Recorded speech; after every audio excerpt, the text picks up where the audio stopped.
Good evening, everybody. From the gateway city of St. Louis, Missouri, the WFA brings you this matchup of the unbeatens as the St. Louis Slam face off against your Minnesota Vixen. Alongside Brian Sweeney, I'm Alex Westad. The kickoff underway, and this game begins right now. Back to get it.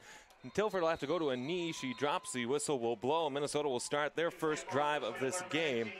They'll go 1st and 10, moving right to left across your television screen. And Brian, a loaded matchup here between Minnesota and St. Louis, two teams unbeaten at 5-0. This is going to actually be a really good game, Alex. We've got the #1 offense in Division II WFA football with the St. Louis Slam going up against the #1 defense in all of WFA football, the Minnesota Vixen. And so they've often said that defense wins championships. So let's see if the defense of the Vixen can get them the win tonight. Ball spotted here on the Minnesota 15 for the Vixen. 33.6 points per game in scoring. That ranks them at 6th in Division II of the WFA. They'll start out shotgun formation. Emily Evans, the quarterback from White Bear Lake, hands the ball off to the right side. Cutting through, trying to get through traffic was Grace Cooper. She still continues to do so across the 20 down to the 22-yard line. Excellent gain on first down for Grace Cooper. You know, it's great to see Grace Cooper picking up in form. This is her 3rd game this season. You know, she didn't get to dress the first couple games, but it's great to have her back in the lineup. And, you know, she gets enough runs like that tonight. The Vixen are going to come out of this victorious. 2nd and 3 from the Minnesota 22-yard line. Again, a shotgun formation. Evans, the quarterback. They'll fake it. Segula with the catch here on the screen, trying to cut around a couple of defenders. Brought down at the 25. The spot will be close to the first down yardage. It looks like they'll spot it as 3rd and short. Or no, they will move the chains. First down. So first down right away. Kaya Segula, who's been spectacular in her rookie season for Minnesota, sets all sorts of records. She's actually close to the top in Division II football for receiving. With her 20 receptions, 248 yards this season, and 3 touchdowns. On passing, Emily Evans this year, 33 for 68, 400 yards, 3 touchdowns, 2 interceptions. She starts this evening with a 3-yard screen. 1st and 10 for Minnesota from their own 25. They'll send a couple of receivers out to the right, one to the left, one in the backfield with the quarterback, Evans. As Evans gets a snap, the handoff here. Cooper will have another shot at it, finds a hole, barrels through across the 30 down to the 32, and again, Grace Cooper on first down. Another real nice game. A great game once again for Grace Cooper. I had an opportunity to do a little homework with her before the game. She did some film study, as all good players do, and she had some good insights, and hopefully she shared that information with the rest of her team, because I can see that she's using it so far this game. 2nd down and 3 upcoming here from the Minnesota 32-yard line. Rushing on the season, the Vixen averaged 337 yards per game, which puts them at 4th in the WFA. Defensively, though, for St. Louis, you talked about the skill of the Slam defensively, only yielding 5 points per game in the matchups they've played. And the handoff again goes to Cooper. She'll cut off to the right, gets back to the original line of scrimmage. Lost a yard, though, on that one. 3rd down upcoming. Yeah, Grace Cooper there, she was looking for a hole, didn't quite get the block she needed from her offensive line people, but you know, 3rd down, this is where the Minnesota Vixens shine. They get these 3rd down conversions more often than not. So it'll be 3rd and 4 for the Vixen. Again, a very warm day in St. Louis. The weather certainly a factor for Minnesota. It was 88 degrees at kickoff. The humidity reminiscent of a July right along the lakefront up in northern Minnesota. So we'll see how the weather chooses to affect the players here tonight. As again, they will run out of a short formation. Evans, the quarterback, with Cooper in the backfield. The handoff as she cuts off to the left side, reaching forward. She might be just a little short. It'll be a 42-yard line. That will be short. 4th down. 4th down here this early in the game. Looks like Minnesota's going to keep their quarterback in. She's having a discussion here with her sideline to see what she wants to do. Well, we got 4th and 1 here from the 31. Looks like Evans, the quarterback, will stay in there.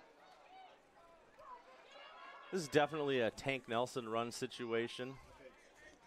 Nelson not in the backfield, though, unfortunately, as Cooper is in the backfield with quarterback Emily Evans.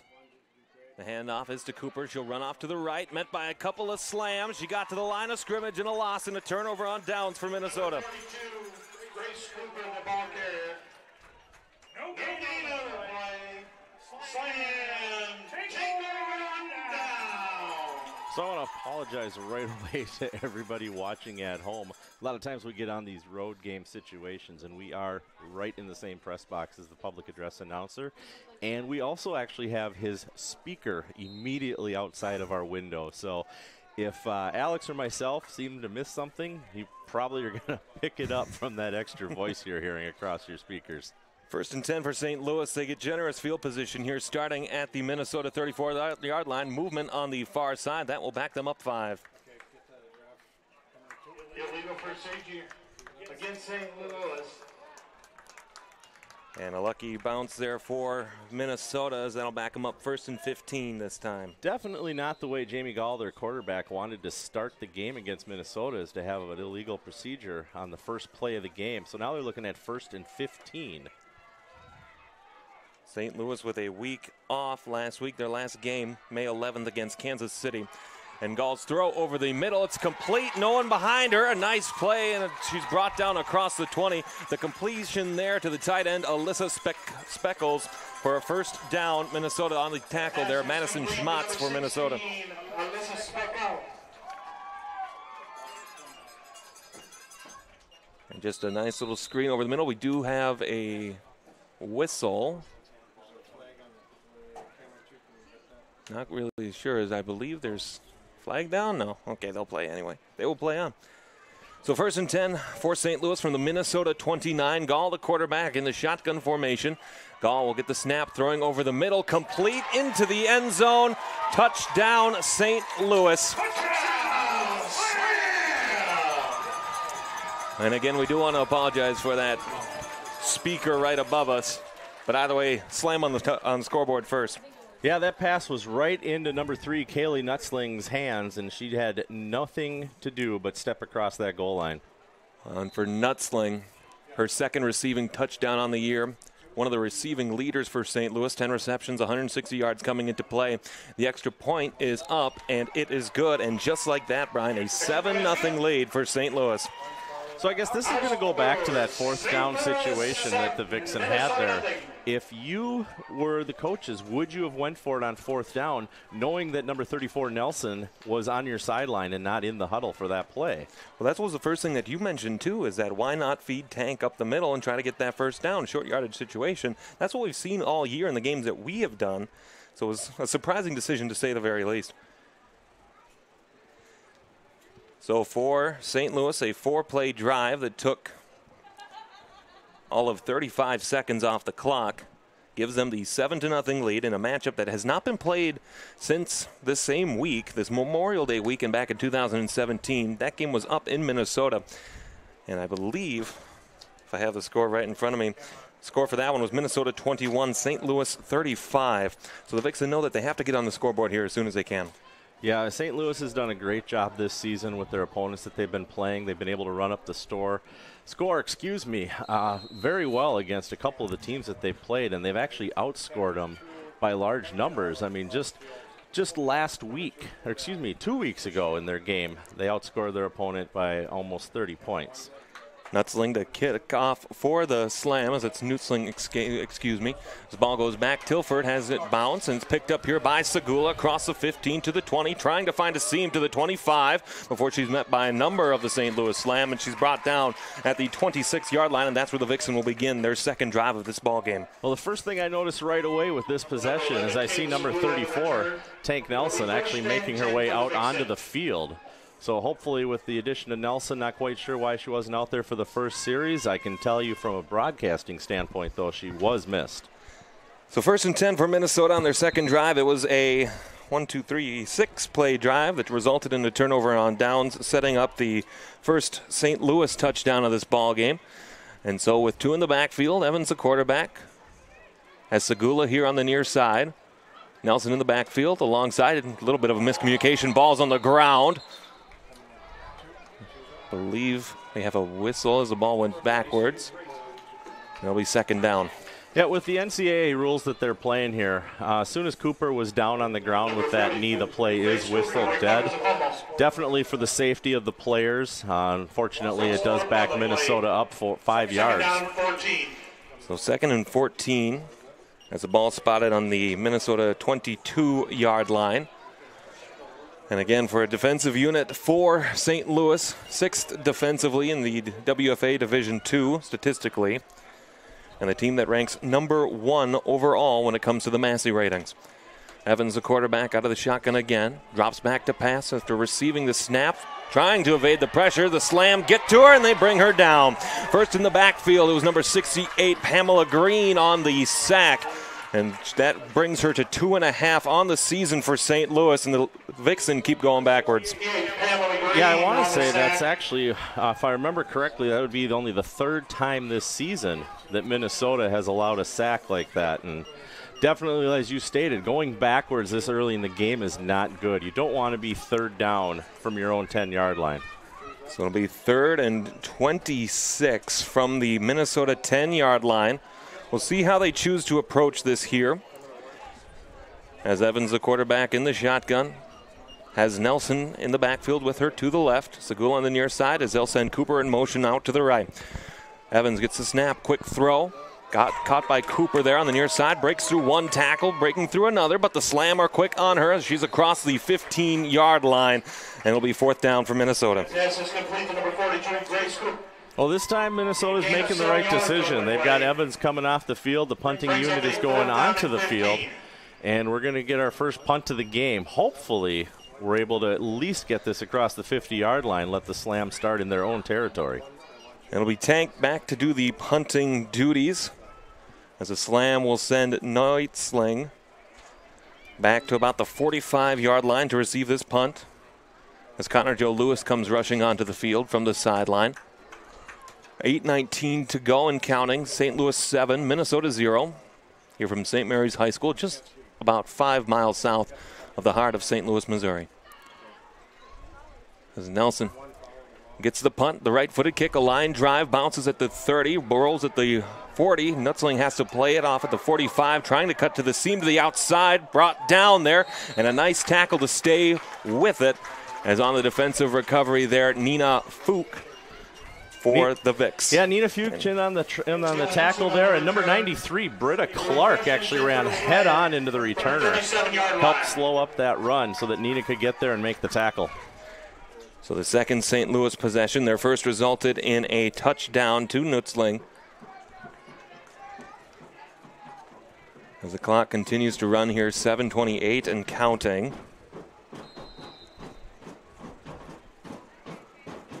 There appears to be some sort of a miscommunication here.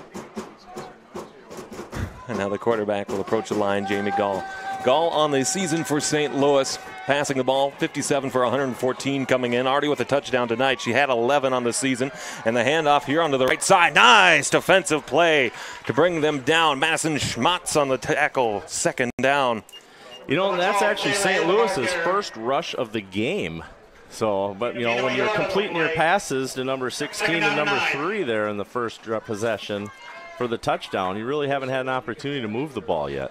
2nd down and 9 here for St. Louis from the Minnesota 35-yard line.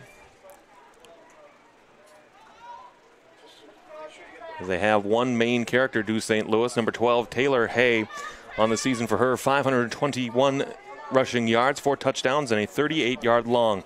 Gall out of the shotgun. She'll get the snap, throwing here to the left side. The pass is complete across the 30. Ball is out. Vixen can get there. They'll go to a knee and a fumble recovery. I thought they had it. Should be Minnesota football, and it is. Turnover for the Vixen. That's a huge break.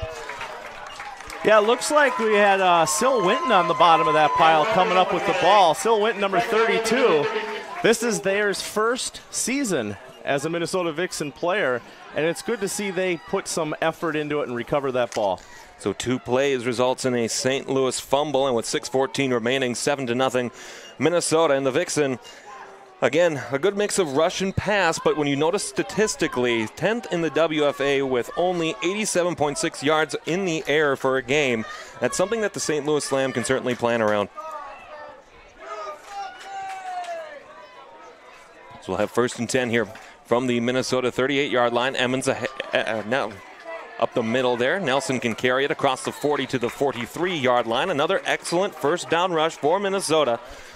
And it'll be second down. And it's good to see Nelson get that first rush of the game so that we can get her going down the field. Her stiff arm, I don't know if you've seen that in the last few weeks, but if you get a player in front of her, she's going to push him out of her way. 2nd and 5 upcoming here from the Minnesota 42. Flags fly, ball's on the ground. St. Louis has it. Not sure what the flag is. We'll see which way it'll go. Flags came out almost simultaneous with the snap. There is a flag on the play. St. Louis penalized once already tonight. That one was for a false start on offense. As they communicate with the Minnesota captains.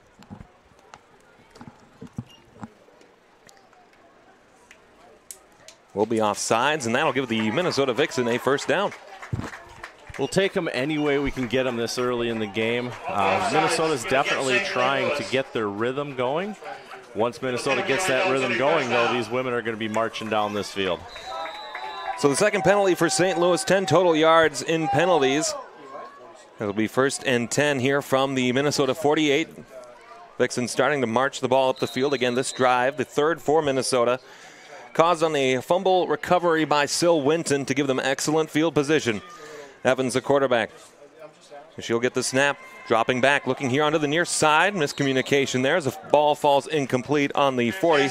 Looking for a combination of Cooper and Ellenberger, 2nd down.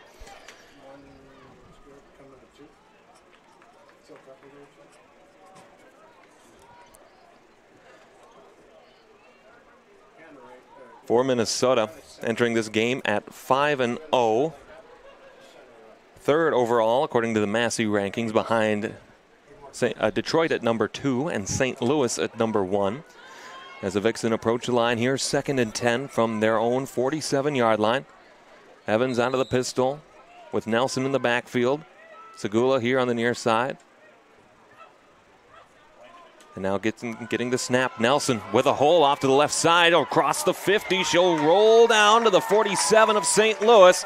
And another excellent run on first down. Yeah, it's great to see her running on that play. I don't know what's going on here for some reason. Yeah, it's 3rd down, actually. We got that incomplete pass there on our first down attempt, and then our 2nd down there with Nelson. Picked up about 6 yards, it looks like. 5 yards of correction. So it'll be 3rd down and 4. First play of the game for Minnesota on the St. Louis side of the field from their 47-yard line. And a 3rd and 4 with a loaded backfield. Evans gets a snap to Nelson. Nelson across the 45, spinning, taking the slam with her, and a first down for Minnesota. And that's what we were talking about, that we needed Tank Nelson to get out there and do. Give Tank the ball, let her do what she does best, which in football is move the pile with her. 6th play of the drive coming up here for Minnesota. 4:20 and counting remaining on this clock. It'll be 1st and 10 from the St. Louis 43-yard line. Again, 2 drives for Minnesota, a turnover on downs in the 1st and a punt on their 2nd. As the Vixen approach the line, Evans, the quarterback, 2 in the backfield, receives the snap, low, pull down there. Evans gives it to Nelson. Gain of 1 yard there as the ball up the middle. Short gain for a yard, 2nd down. Pick up a run on the play. Second down and 9. It'll be 2nd and 9 here, as again the Vixen will switch players and formations. A very quick feeling first quarter here, already 3.5 minutes. Yep, Maryburg Ellenberger back in there now, so we have an extra receiver. It's a shotgun formation for Evans. Segula, Cooper, and Ellenberger. The wideouts to the left as it's a give to Nelson. Nelson across to the 40 before she's pushed down by a Murray of Slam. Down to the 40-yard line, and another big 3rd down for the Vixen. Number 34, Jeanette Nelson back there. Gain of 1 yard on the play. 3rd down and 8. So 3rd and 8 from the St. Louis 41-yard line upcoming. You know, the other thing we need to tell a lot of our viewers at home is, I mean, you and I have spent a lot of time in press boxes in our lives, whether it's high school, college, semi-professional sports, and this is the first time I've ever actually had to look into the sun to call a game. Our cameras are facing into the sun. It's definitely not fun from a broadcast standpoint. So if you hear a little delay on the call, it's us trying to squint. Evans' throw looking for Cooper, in and out of the hands, incomplete. Well, that would have been a great completion to Grace Cooper, but it falls incomplete, and fourth down will send out the punting unit again for Minnesota. So we do have a lower third. Not to belabor the press box point, but the heat certainly a factor as well. Yeah, I'm glad this was a 7 p.m. kickoff local time, because anything earlier than that, we would just have that much longer, you know, into the sun, into the heat. So hopefully once the sun tucks down behind those clouds, the temperature will drop with it. So here's Tank to punt, grabs it at the 50, a line drive. As Nutzling will watch it bounce across to the 10 is where she'll pick it up. Running to the left, Nutzling with a hole across to the 30, trying to cut back, evades one. Vixen to the 50, she breaks through, she's got daylight. Nutzling to the 20, to the 10, 5, touchdown St. Louis on the punt return. And it's been Nutzling that's cost the Vixen twice as they lead 13-0.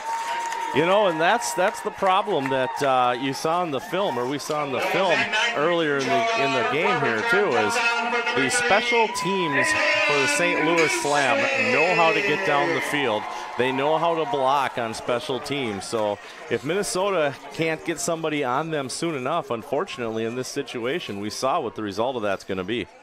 So a 90-yard touchdown return on the punt for St. Louis gives them the 13-0 lead. We await the extra point.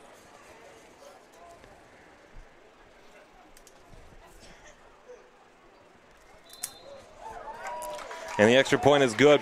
And with that, with a minute 54 remaining here in this first quarter of play, the score reads 14-0 St. Louis over your Vixen.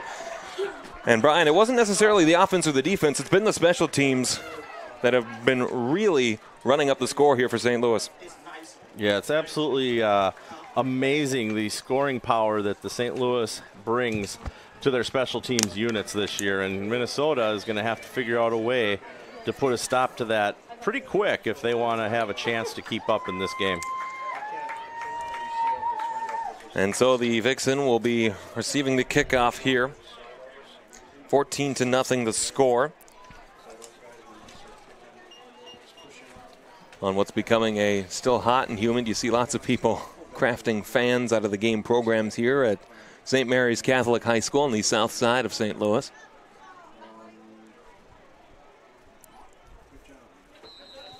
And now the St. Louis Slam will kick off. It'll be Taylor Hay, I believe, who will kick this one. She lines up in the kicking formation.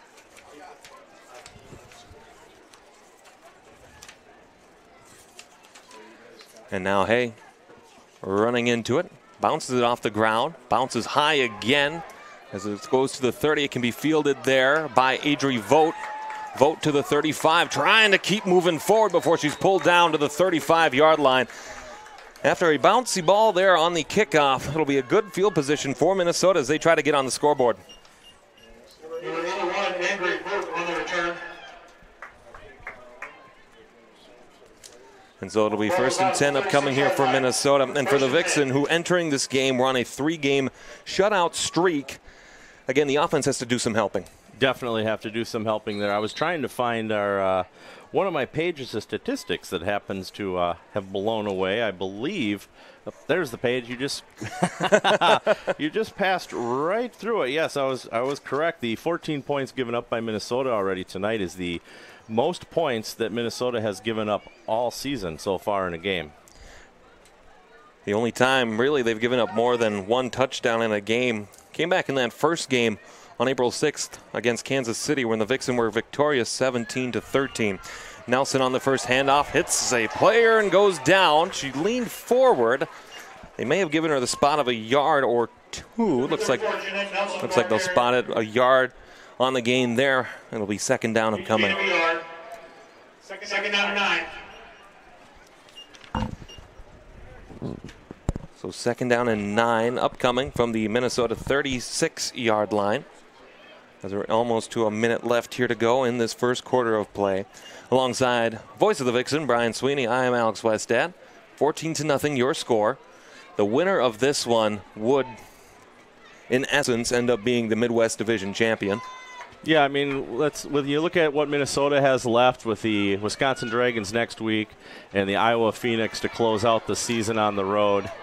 And then, St. Louis themselves, they travel to Cincinnati next week, and then they're home the last week of the season hosting the Columbus Vanguard. So, looking at St. Louis's record, looking at how they've done this season against teams, I can't see a reason why they would lose either of those games. So 3rd and 7 after the sweep by Belvina McGrath, one of the rushing leaders. Again, we've talked about in our games before, the three-headed monster for McGrath. 43 carries, 286 yards entering the game today. And so it'll be another third down upcoming for Minnesota. 3rd and 7 from their own 38-yard line. Again, a very close-knit formation. Evans the quarterback. Movement early on the near side. Looking left side, looking for Segula. Created some separation. Shot to come back. No, incomplete. Vixen fans here, and there are many, want a flag. But the flags stay in the pockets. 4th down. From this standpoint, to me, from our vantage point here, Alex, it actually just looked like really good coverage. I can see why the Vixen fan would want the flag. Your team's down by 2 touchdowns. You're trying to move the ball down the field. But from what I saw, Segula was well covered. I completely agree with you there, too, Brian. Great defensive coverage by St. Louis. But a good run there by Segula to get behind the defense at first. But a pretty good adjustment to get back as well. So Nelson will be on to punt again. This will be the second time. No, that's not right. The third time punting for Minnesota today. So Nelson stands at the 27-yard line. This time a high lofting punt will bounce at the 45. Takes a St. Louis bounce before it's down at the 47-yard line by Nina. And then it'll be a turnover the turnover after the punt. And St. Louis will get the ball on the other side of the second quarter.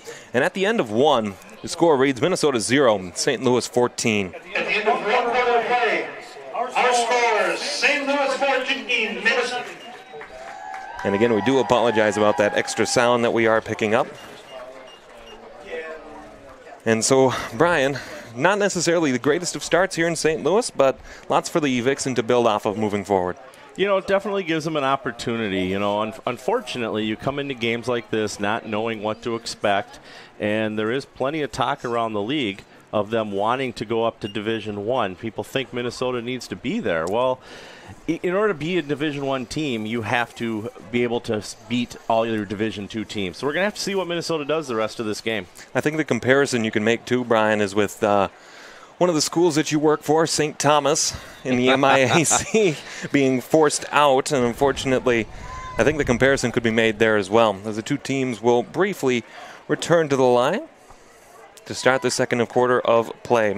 St. Louis will begin their first drive of this second quarter, 1st and 10 from their own 48-yard line.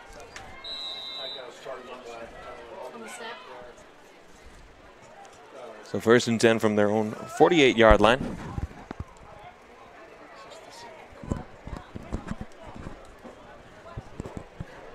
As a quarterback, Gall out of the shotgun. Has one receiver off to the left. To the right. Snap. And the pitch out to the left side here as they'll get into the backfield, trying to bring her down before finally she does. Great penetration and great ability to stay with the ball as Tilly Tilford gets back for the tackle for loss. Tilly Tilford's a great veteran on this Vixen team. She's been playing for a number of years, and she gets into that backfield, and she does not let go. I mean, she got a hold of number 80, which is not printed on my roster list.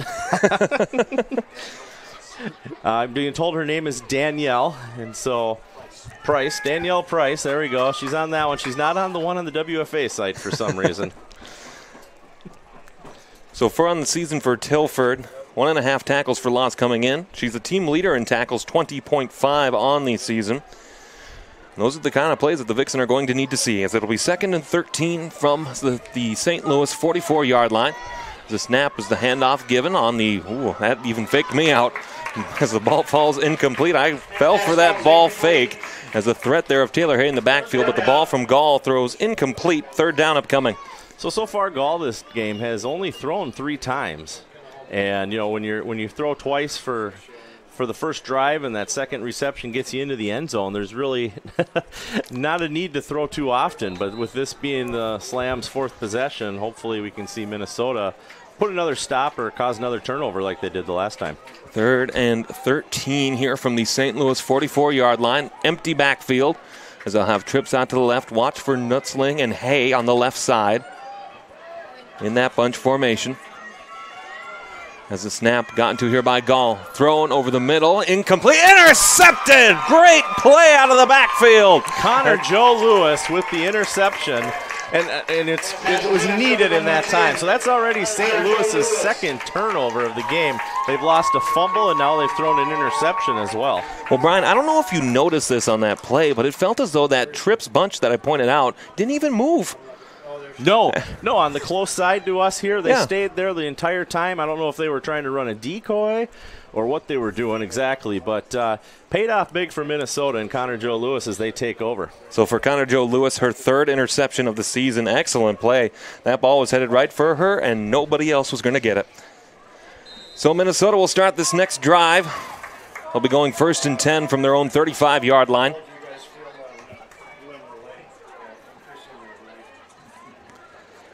As the first ball here carried to the right side by Cooper. Cooper trying to cut through. Pushing forward to the 42-yard line before she's pushed out of bounds. Flag is on the play. And great run there by Grace Cooper. It will be holding, though, so it will not matter. Minnesota.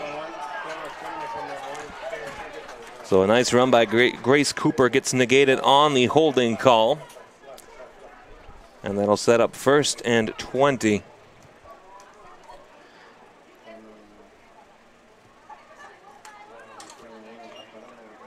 And after things are starting to go your way, that's not how you want that ball to bounce. No, I mean, in that instance there, St. Louis is actually moving the ball the direction of the field that they want to without even having possession at the time. So 1st and 19 now for Minnesota, this time from their own 26-yard line, because that's where the ball will be spotted. Evans out of the shotgun, spreads him out, 2 left, 2 right, 1 in the backfield, as that's Belvina McGrath. Handoff is to Cooper, As Cooper met in the backfield, brought down a couple of flags. I thought I saw a face mask in there. We'll see if that's what it is. Yeah, it looked like Cooper's head was kind of jerked to the backside of her as she was running through there. And the signal is the face mask call. And that should be an automatic 1st down for Minnesota. So after the holding, the face mask negates that. Another fresh set of downs here for the Vixen. Yeah, and ironically enough, the penalty there actually puts them right at what Grace's run was before the holding call. So they'll tack on a couple of yards to that. Some miscommunication between the chain gang, it looks like. It'll be 1st and... Should be 1st and 10, yeah, from the 41. The clock stopped here, 12:27 remaining, 14-0, St. Louis leading. Was a Kaylee Nutzling touchdown reception to open the scoring for St. Louis, and then a 92-yard punt return touchdown by Nutzling. That gives them this 14-0 lead. A couple of extra points tacked on by Thompson for St. Louis. And so Evans, the quarterback, she'll await the snap. Low snap. Fakes the run. Bubble out to the side. Segula with the completion across the 45. Finds a seam. Pushed out of bounds across the 45-yard line of St. Louis. And another nice play. That bubble screen working very well for Minnesota. You know, and Tank Nelson, number 34, was out there at the top, and she threw a great block. So she's responsible for a lot of those yards after the catch for Segula on that play. So 1st and 10 here for Minnesota from the St. Louis 44-yard line. It'll be a pistol formation. Cooper in the backfield behind Evans. We had movement early on the right side, and that'll be a false start on Minnesota right on the offensive line there. As number 62, Devin Pazdernick, moved just a little too early. Yep, this is Devin's 2nd season with the Minnesota Vixen. She played last year as a rookie. Saw quite a bit of playing time, but even more so this year as she's matured and become an even better player. So 1st and 15 now from the St. Louis 49-yard line. The clock stopped Continues to run at 11:33 and counting.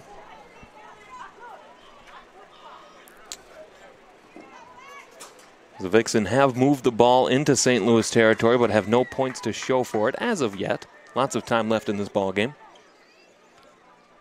Evans, the quarterback. Sent in motion, Janessa White. Hand off to Cooper. Cooper back across the 50, continuing to spin down. Maybe gain of 1 or 2 there as the ball spotted at the 47-yard line. Second down.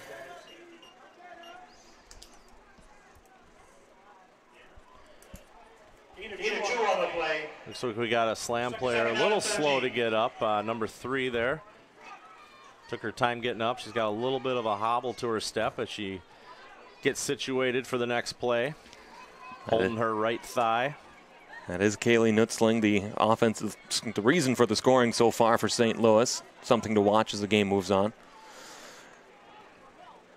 That's with the pistol formation. Out of the backfield, I believe Connor Joe Lewis, the quarterback now. Hands it off to Cooper, off to the right side. Great penetration to the backfield and a great tackle. Loss of 3 on the play, on the tackle by St. Louis's number 45, Chelsea Vinson.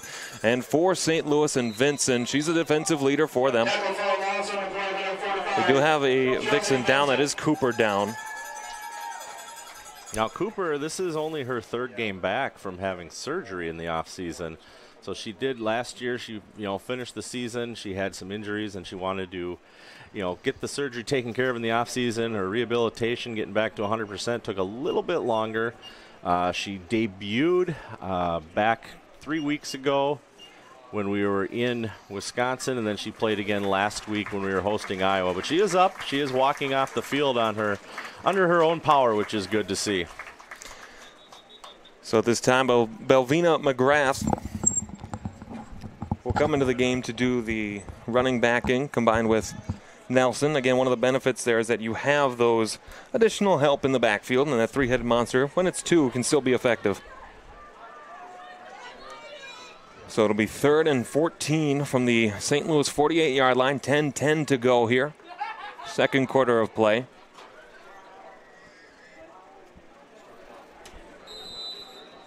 As the Vixen will break the huddle, they will head to the line. Shotgun formation. Segula and McGrath on the near side. Fortunately, my eyes aren't quite as good for that far side. As it'll be Nelson in the backfield. Low snap, Evans dropping back to pass. Throwing here to the right side, looking for Segula, in and out of the hands. And incomplete, fortunately, on the defense. Jamie Skinner for St. Louis, 4th down. Now, personally, on that one, I would have called the pass interference call because there was definitely a little bit of a push there that pushed McGrath back, and that was the reason that she was not able to pull that ball in. So Tank will go back to do the punting here. And we hear the Vixen calling for a timeout, and they will get one. It'll be the first timeout of the game for either team, so 2 left for Minnesota. And with 9:50 remaining, St. Louis leading 14-0 in this one. The drive so far, Minnesota's their first drive was a turnover on downs and a St. Louis touchdown reception by Kaylee Nutzling. Another Minnesota punt, fumble recovery on the St. Louis turnover. Then a Minnesota drive that turned into the 92-yard punt return touchdown by Nutzling. Then a punt, the interception by Connor Joe Lewis, and then the last Minnesota drive. And coverage of this game of the week is sponsored in part by Blue Frame Technology, the premier end-to-end streaming provider of sports organizations across the United States. With over 600 clients in the NCAA Division I, Division II, and Division III conferences and other sports leagues as well. More info about Blue Frame's end-to-end solution for production management and distribution for video streaming is available at blueframetech.com. So after the Minnesota timeout, they have 2 remaining. Tank Nelson will be back to punt. And it'll be Nutzling to receive this punt, already with that 92-yard touchdown return for St. Louis so far in this game. And the snap, Nelson gets it. Nice punt. It'll roll to the left, bouncing out of bounds on the other side of the 30-yard line. The spot should be about the 26. And that is where it'll be 1st and 10 for St. Louis. from the 26-yard line. And for the people at home that are wanting an update on this, I can attest for certain that Grace Lee Cooper, number 42, is moving around perfectly fine on the sideline. They're making sure that her shirt gets tucked back in. So without a doubt, we're going to see her back in here the next time Minnesota gets the ball. So 9. We do have a St. Louis timeout. Oh, the last timeout was St. Louis. Okay, we're right by the PA announcer, and they're helping us out with some things. So it's 3 timeouts for Minnesota, 2 for St. Louis. And that's where Minnesota will start their next drive here. 1st and 10 from their own 26-yard line. The last one was the interception by Connor Joe Lewis. And we'll see how St. Louis chooses to attack things here. Quarterback Gall sends in motion to the right. Gall throwing there to the right side. Again, they continue to go with that Hail Mary off to the right side as the ball falls incomplete. 2nd and 10. Yeah, once again, they're throwing that ball, to number 3, Kaylee Nutzling. And, as you've already stated, she's got the points for them this game so far. So there's no reason not to continue to get the ball her direction there. And it was just out of her fingertips that time, or she had nothing in front of her but an end zone again. 2nd and 10 here for St. Louis from their own 25-yard line.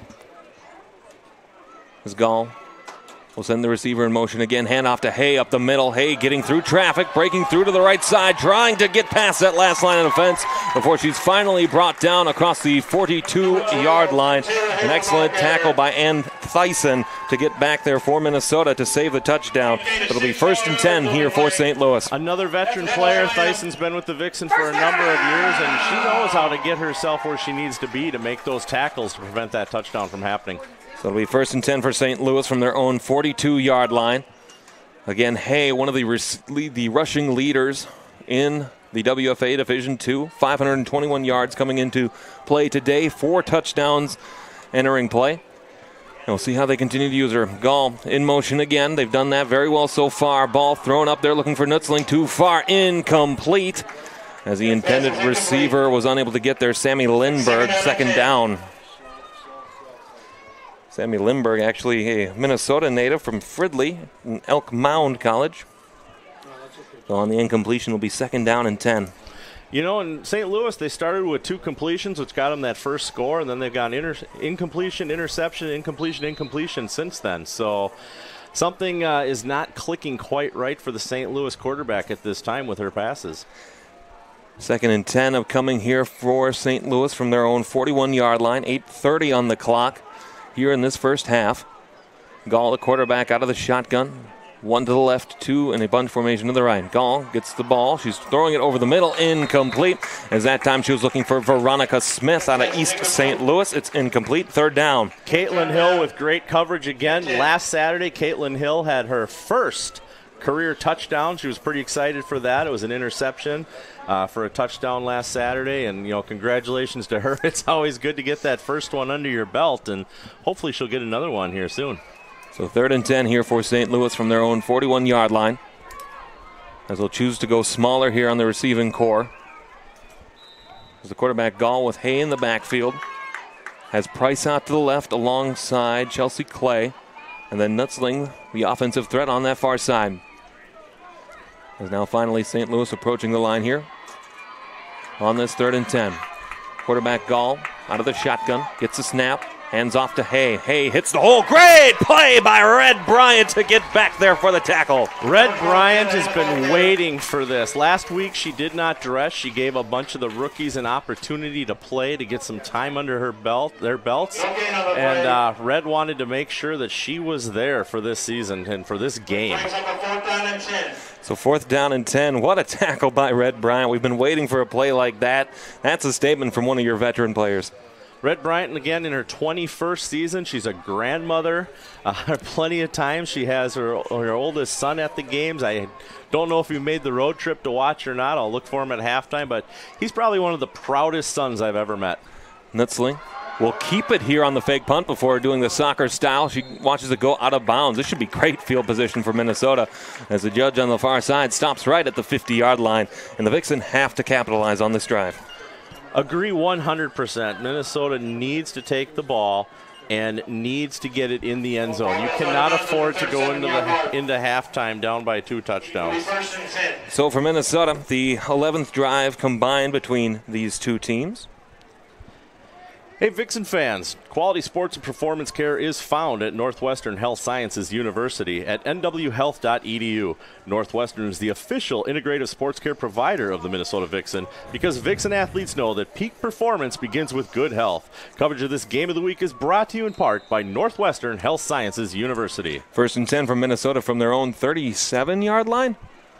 So Evans will send Vogt in motion. Vogt will keep it as she gains some speed, trying to get through. Vogt across, brought down right at the original line of scrimmage. No gain, 2nd down.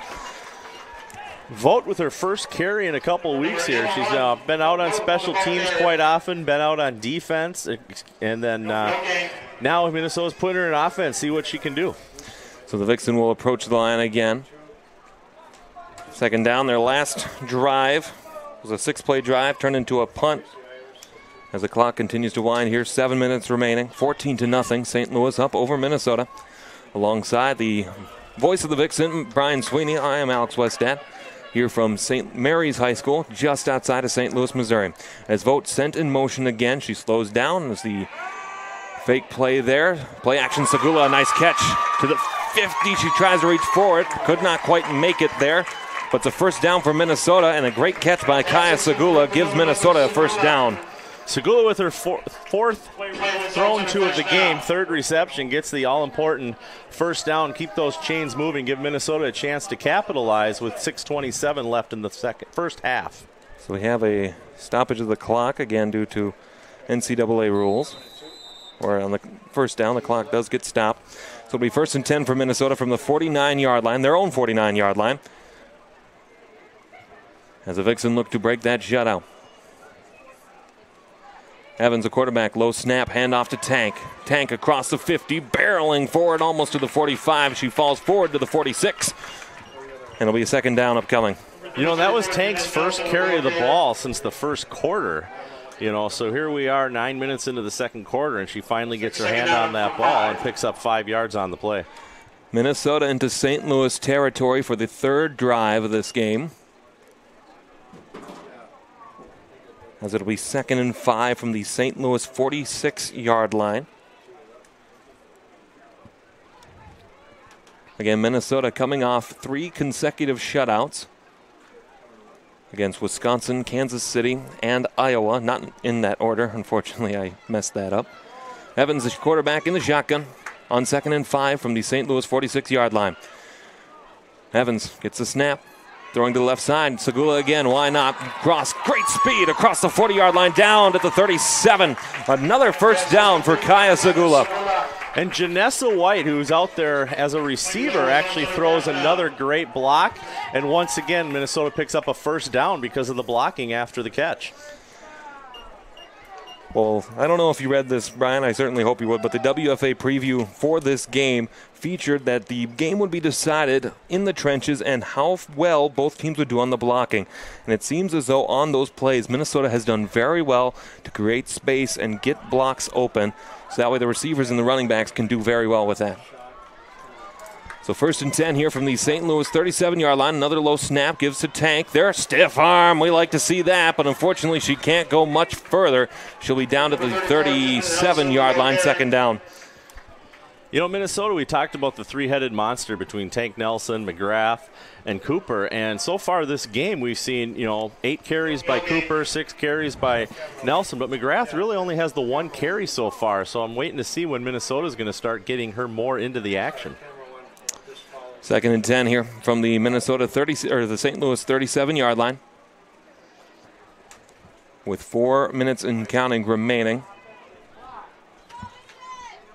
here in this one. Shotgun formation, 2 in the backfield, 1 to the left, 1 to the right. Evans, the quarterback. Throwing in Segula, nice catch, but she couldn't hold on.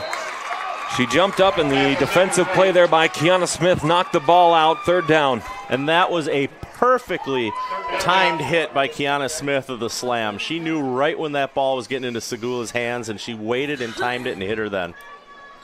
So 3rd and 10 here upcoming from the St. Louis 37-yard line. 3:42 remaining here.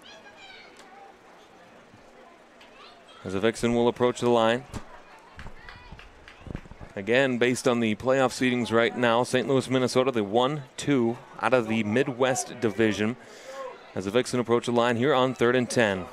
Shotgun formation with extra protection off to the left. Evans, the quarterback, gives it off to Cooper. Cooper going backwards. Vixen can't do that as a slam gets to her in the backfield. And who else? The star of the show tonight for St. Louis, Kaylee Nutzling, gets into the backfield for the tackle for loss. You know, you can look at that from two points of view. Obviously, you don't want to see the Vixen lose yardage on that play, but it was great to see that Cooper's back into the action and she's able to take that hit. So 4th and 16 from the St. Louis 44-yard line. As Nelson will go back to punt. And it'll be Nutzling back to do the receiving here for St. Louis.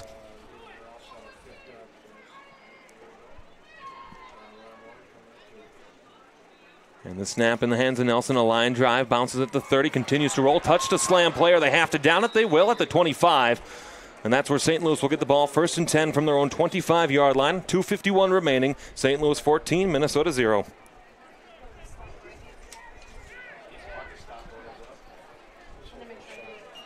It'll be 1st and 10 for the slam on the 25-yard line. So St. Louis will approach the line here. 1st and 10 from their own 25-yard line. Their last drive was a punt.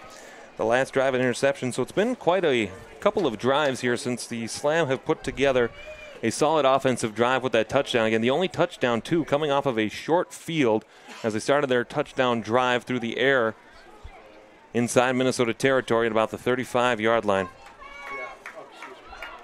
Specifically at the 39-yard line, excuse me. Hand off to Hay.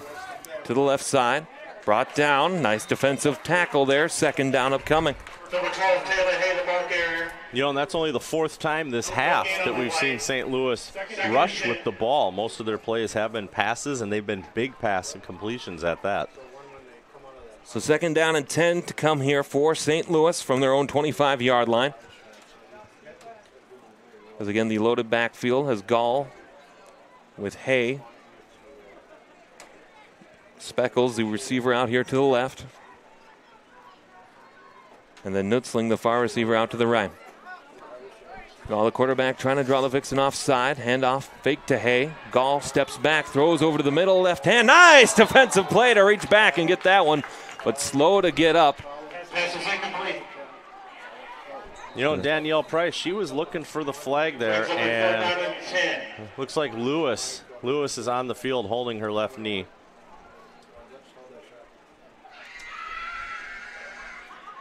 Well, Connor Joe Lewis got a piece of that ball to knock it down.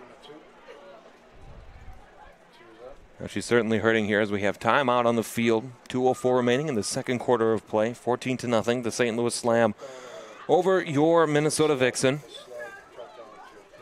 The touchdowns for St. Louis scored so far on their first offensive drive of the game. It was a 3-play drive, which resulted in the Nutzling touchdown pass. That would be her 4th of the season. And then the 92-yard punt return touchdown to give St. Louis the 14-0 lead. Hey, tonight's live broadcast of the Game of the Week is brought to you by Town Square Television and Ricky Media Group. You can follow the Vixen on Town Square Television this season on Comcast Channel 14, townsquare.tv, and on Facebook Live. And special thanks to all the community stations around the Twin Cities for their support of the Minnesota Vixen. As the training staff continues to take a look at Connor Joe Lewis alongside is Madison Schmatz as well. Well, the two teams will go back to their respective sidelines to talk about things. Again, we also want to thank one of the St. Louis Slam players, Tori Davis, for helping us find one of our camera operators tonight. We did have a last-minute cancellation, and Tori was nice enough to help us find somebody, so we certainly want to thank Tori for her contribution, even for the enemy in this case. Well, you know, she's contributing to a camera operator for the Vixen broadcast, but let's be honest. St. Louis is going to have fans around their state and around the country that can't necessarily make it to the game as well. So to have that coverage available for everybody that follows the WFA to watch is a great asset to have. One thing we do want to remind people of is they are watching the game on Facebook Live. Right on the bottom of your screen there, it says click to donate, and you can donate dollars to Town Square Television. It's kind of like we're doing our own little telethon here, but no, it's for real. I mean, I've donated. It's simple. You click on the button. If you're set up through PayPal or Facebook Pay, boom, there it goes. You can do $5, $10, whatever you want. Those contributions help get the game of the week going throughout the year, whether it's high school sports, semi-pro sports, or anything like that. While we have a moment, let's talk through the current standings and current playoff bracket on the American Conference side, where the first matchup is the Midwest 1 against Midwest 2, then the Pacific 1 against the American Conference 4. Right now, on June 15th, if the standings were to hold as they are, you would have Minnesota coming back here to St. Louis, and then on the other side of that, you would have the Houston Energy, kind of a surprise team so far, traveling to Mile High to play, or traveling to Denver, rather, to play the Mile High Blaze. Yeah, I mean, that's something that, you know, we're definitely paying close attention to. I mean, you want to have the number 1 seed because that gives you the home field advantage throughout the playoffs, especially.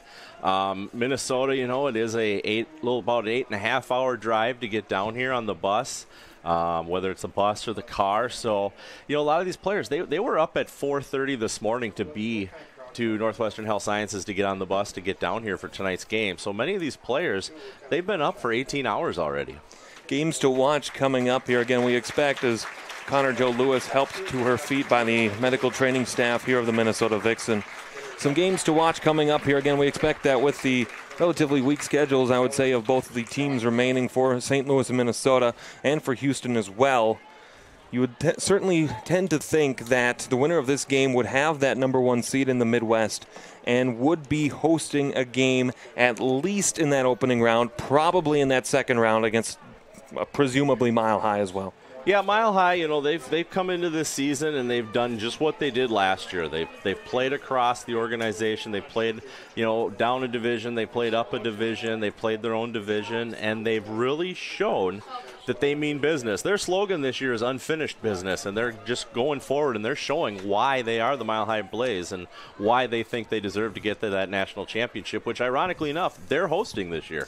Well, that will be at the Colorado School of Mines the weekend of July 30th. Should be a beautiful weekend up there in Colorado in July, up in the mountains. Beautiful stuff. And so with play resumed, we'll talk about the national side of Division II.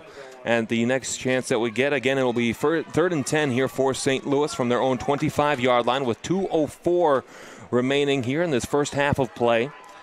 A shotgun formation for Gall. Hay in the backfield, Nutzling out to the right, as well as a receiver onto the near side and to the right. As Gall calling out signals to the offensive line for protections. Gets a snap, dropping back to pass, throwing to the right side. Has that separation again, but incomplete. As that's another time they try the Hail Marys. They were looking for Danielle Price, 4th down. Yep, 3 times Danielle Price has been the target of those throws, and 3 times they've either fallen incomplete or overthrown her. So she has yet to get a reception this game, although she does appear to be one of the favorite targets as she has been thrown to the most of all the receivers for the Slam. Brian, looking at the drives here, St. Louis has had, aside from that including that first touchdown drive, a drive of 3 plays, 2 plays, 3 plays, 6 plays, and now this drive of 4 plays. So the defense certainly, after that first drive on the short field, has really been showing up and stopping the St. Louis attack. Yeah, we talked about it. I mean, there's a reason that Minnesota has the number 1 defense in the WFA. And, you know, even right now when they're down by 14 points, you figure one of those was allowed by special teams. So as the defense goes, they haven't allowed but 3 touchdowns all season. Nutzling's soccer-style kick can be fielded by Tilford at the 35. She goes backward, loses the football. Nice recovery there, though, to get to it, and a good defensive play. I think that's Caitlin Hill who got that. Good recovery by St. Louis. Yeah, Caitlin Hill was right where she needed to be there, because if Hill hadn't been there for that ball would have definitely ended up in the Slam's possession. So Minnesota will get another chance here inside of 2 minutes remaining. And they'll set up their offense 1st and 10 from the 36-yard line, their own 36-yard line. And again, for Minnesota on their last couple of drives, an 8-play drive, another 8-play drive, a 4-play drive. And they have been moving the ball well, too. They just haven't been able to put that final finish on a drive to get in the end zone and get some points on the board. No, I mean, this game looks a lot like the Kansas City game that they had a couple weeks ago in Farmington, Minnesota, where it ended up to be just a 7-0 victory for the Vixen. I mean, both defenses are coming out and doing what they need to do. Evans, the quarterback, sends him out. Evans here on the near side looking for Nelson, but has McIsaac on the catch and the completion there. Gain of 3, whistle blows. And we'll get a timeout on the field. It'll be timeout Minnesota there first after the completion by McIsaac, 2nd down. Yep, and that was the first time McIsaac's been thrown to this game, so it's good to see her in there. I'm sure it's because if I'm looking down the sidelines here, we still have Connor Joe Lewis sitting on the trainer's table getting looked at by Dr. Mack. And I got to tell you, Dr. Mack has been with the Minnesota Vixen here for the 5 years that I've been with the team. So to have a trainer that knows your players, that knows what you need to do week in and week out, year in and year out. I mean, last year when the Vixen were the American Conference champions, Dr. Mack got a ring. Certainly nothing wrong with that. And again, the trainers and everybody that's involved with this program, whether they're on the field or not, certainly a huge part of everything that goes into the game day. And we know that the players and the plethora of Vixen fans here in the stands here at St. Mary's High School really appreciate all the work that training staff is doing here tonight. You know, and you bring up the fans, the Vixen fans, they're great. They travel to the road games. They fill the stands at the home games. And I got to give it to the St. Louis fans. In all the games I've been to on the road, this is the most fans for a home team that I've seen show up. So the St. Louis fans, they really appreciate the sport of women's football, and my hat's off to them. 2nd and 6 upcoming here from the Minnesota 40 with 1:39 remaining here in the first half of play. Evans, the quarterback, sends Nelson in motion out to the left. She'll get the snap, another low one. Evans stepping up in the pocket, throwing, looking for Segula, incomplete. No pass interference needed there as the ball was overthrown. 3rd down upcoming. Yeah, so I mean, Segula, that's the 2nd time in as many attempts as the ball has just been out of her reach. Again, brings up 3rd down. We've got 6 yards to go, 1:34 remaining in the game. On the plus side, the sun is below the trees. And now finally we can see, as Brian mentioned earlier on, that the press box would be facing the sun, especially on game days such as this. But either way, the Vixen will set up shop here for a 3rd and 6 from the 40-yard line of their own side. 3 receivers out to the right. Evans in the backfield with McGrath. Evans gets the snap, throwing to the right side. Out of the hands there as she was looking to get that pass to Janessa White. Incomplete, and a 4th down and 6 upcoming.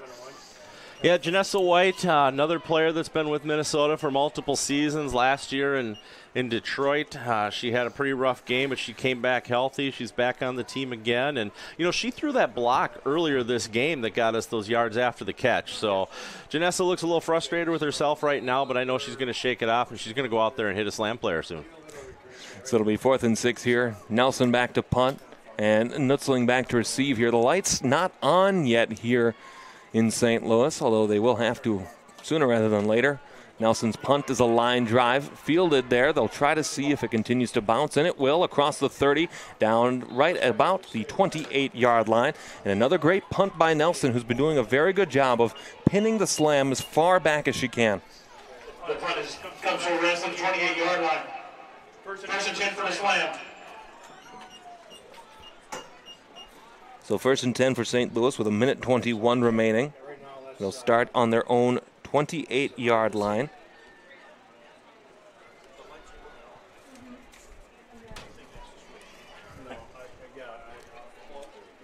As there's a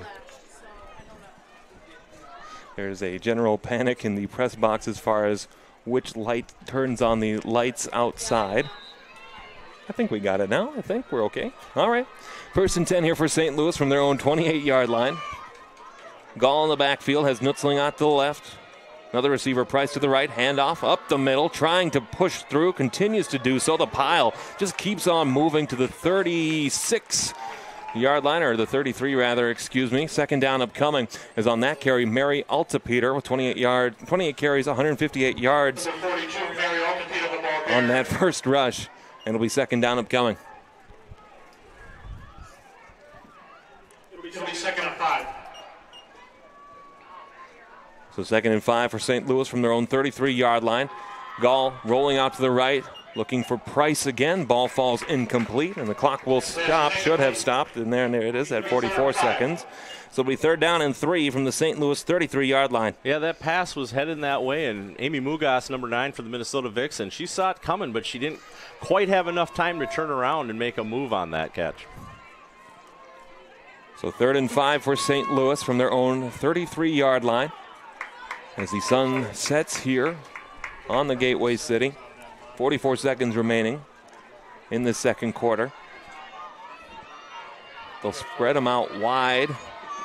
Bunch formation again on the left side. We didn't see it move the last time. We'll see it move last time. That was the play that turned into an interception for Minnesota. We'll see if they have a similar result.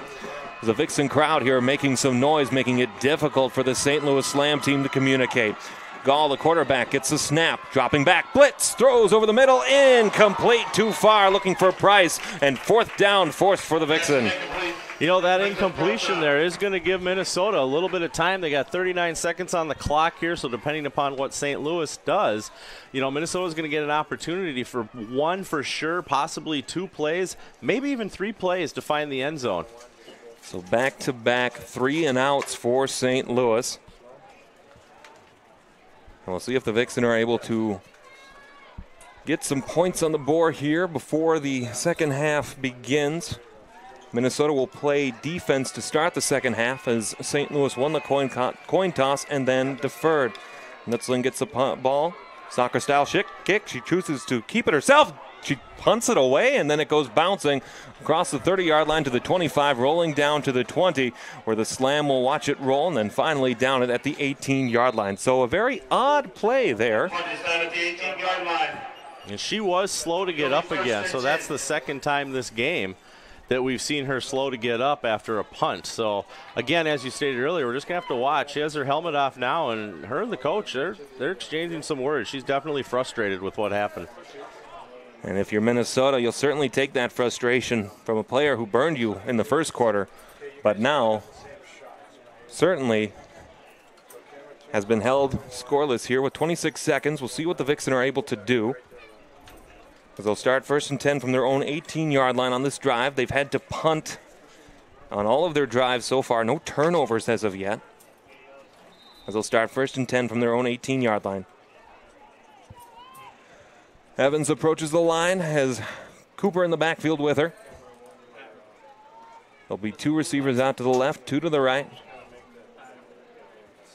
Cooper will go to the right side of Evans, so send Nelson in motion.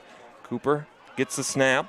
She'll roll off to the left side, continuing to keep those legs moving across the 25-yard line down to the 28-yard line. Timeout called. Yep, Cooper with her 10th carry of the game.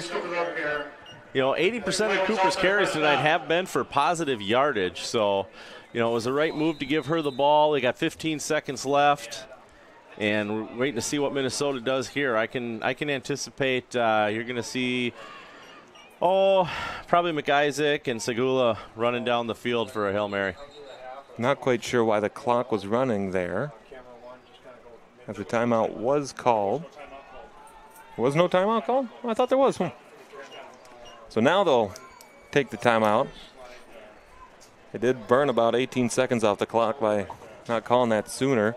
So with 1 second left to go on the clock, they'll have one shot at the end zone here to end this first half of play. And after a rocky start for Minnesota, they kind of were able to get it back together and have had a really solid defensive performance from the fifth ranked team, in Division II.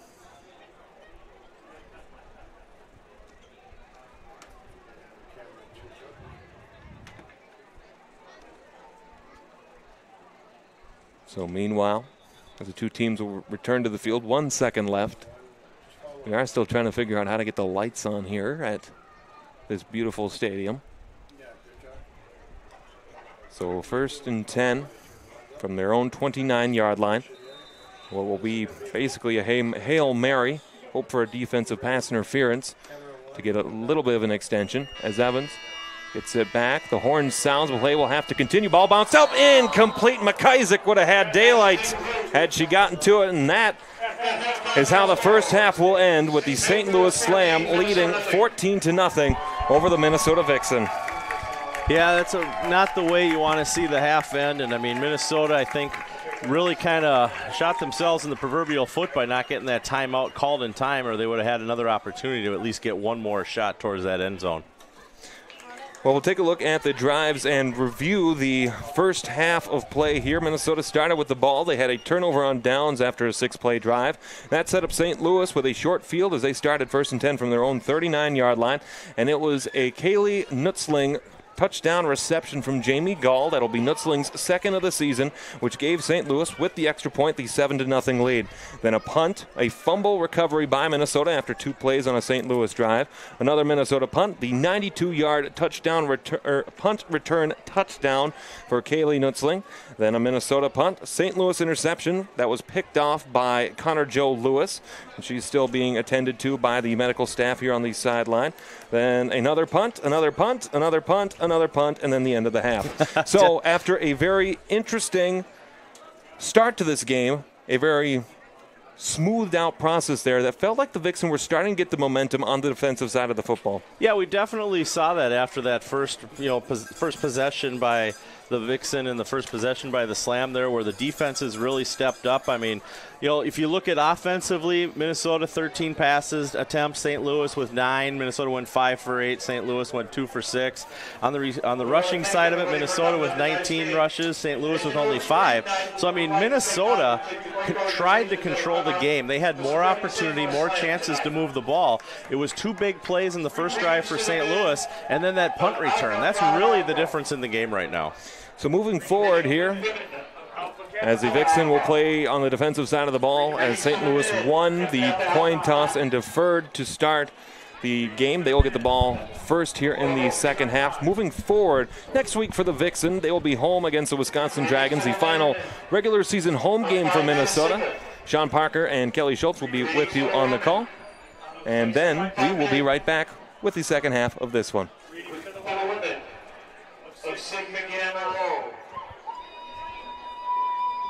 And welcome back, everybody. Again, thank you for that brief timeout as we are back here. The campus of St. Mary's High School, just 5 miles south of the center of St. Louis, Missouri. The Slam leading this one by a score of 14-0. Alongside voice of the Vixen, Brian Sweeney, I am Alex Westad. Again, moving forward, the Vixen will be home to Wisconsin.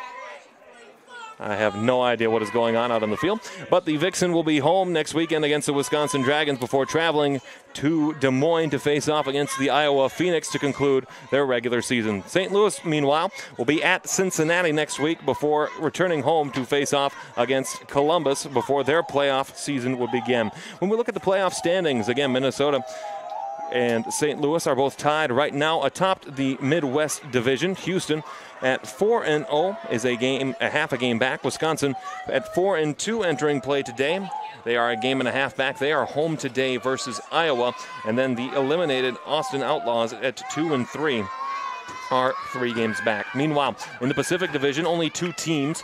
Mile High has clinched that division, and they will be in the playoffs as they are 6-0. They have a bye this week before their schedule, remaining with Utah at home and then at Kansas City. And then the Seattle will be 0-5. They are on the road at South Oregon today before being home against Oregon and Tacoma to close out their schedule. Meanwhile, on the national side, in the Northeast Division, Detroit at 5-0, Columbus 5-1, Pittsburgh 4-2, New York, Baltimore, and Philadelphia all 3-3, Cleveland at 2-4, and in the Southeast, Tampa Bay 3-3, Miami 2-3, Jacksonville 0-5. In the playoffs on that side, you would have right now a matchup with Cleveland and Detroit, and then a matchup of Columbus and Pittsburgh. And now, Brian Sweeney, we can finally breathe. It was a great half, like we said. Defensively, it was a very good half. So we'll have to see how Minnesota comes back in the second half and what they can do. Well, we have about 12 minutes here before everything's good. I guess if it's okay with you guys, we'll send it to break. Come on back, grab a drink of water. I know it's hot down here. It might not be out there. This is your home for Minnesota Vixen football, Town Square Television.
Hi, everybody. Welcome back here to St. Mary's High School in a brief 5-minute drive from St. Louis, Missouri, where the Vixen trailed the St. Louis Slam by a score of 14-0. Alongside Brian Sweeney, I am Alex Weston, and Brian, some things to share with us. We do have plenty to share with you. Once again, we want to remind people if they are watching the game on Facebook Live, at the bottom of your window there, you have an opportunity to donate money to Town Square Television. It's those donations that get these games on the air. I mean, obviously, we appreciate all of our sponsorships as well.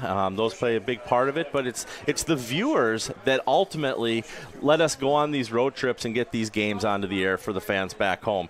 And speaking of the sponsorships, one of them we want to remind people of is that tonight's live broadcast Game of the Week is brought to you by Town Square Television and the Ritchie Media Group. You can follow the Vixen on Town Square Television this season at Comcast Channel 14, townsquare.tv, and on Facebook Live.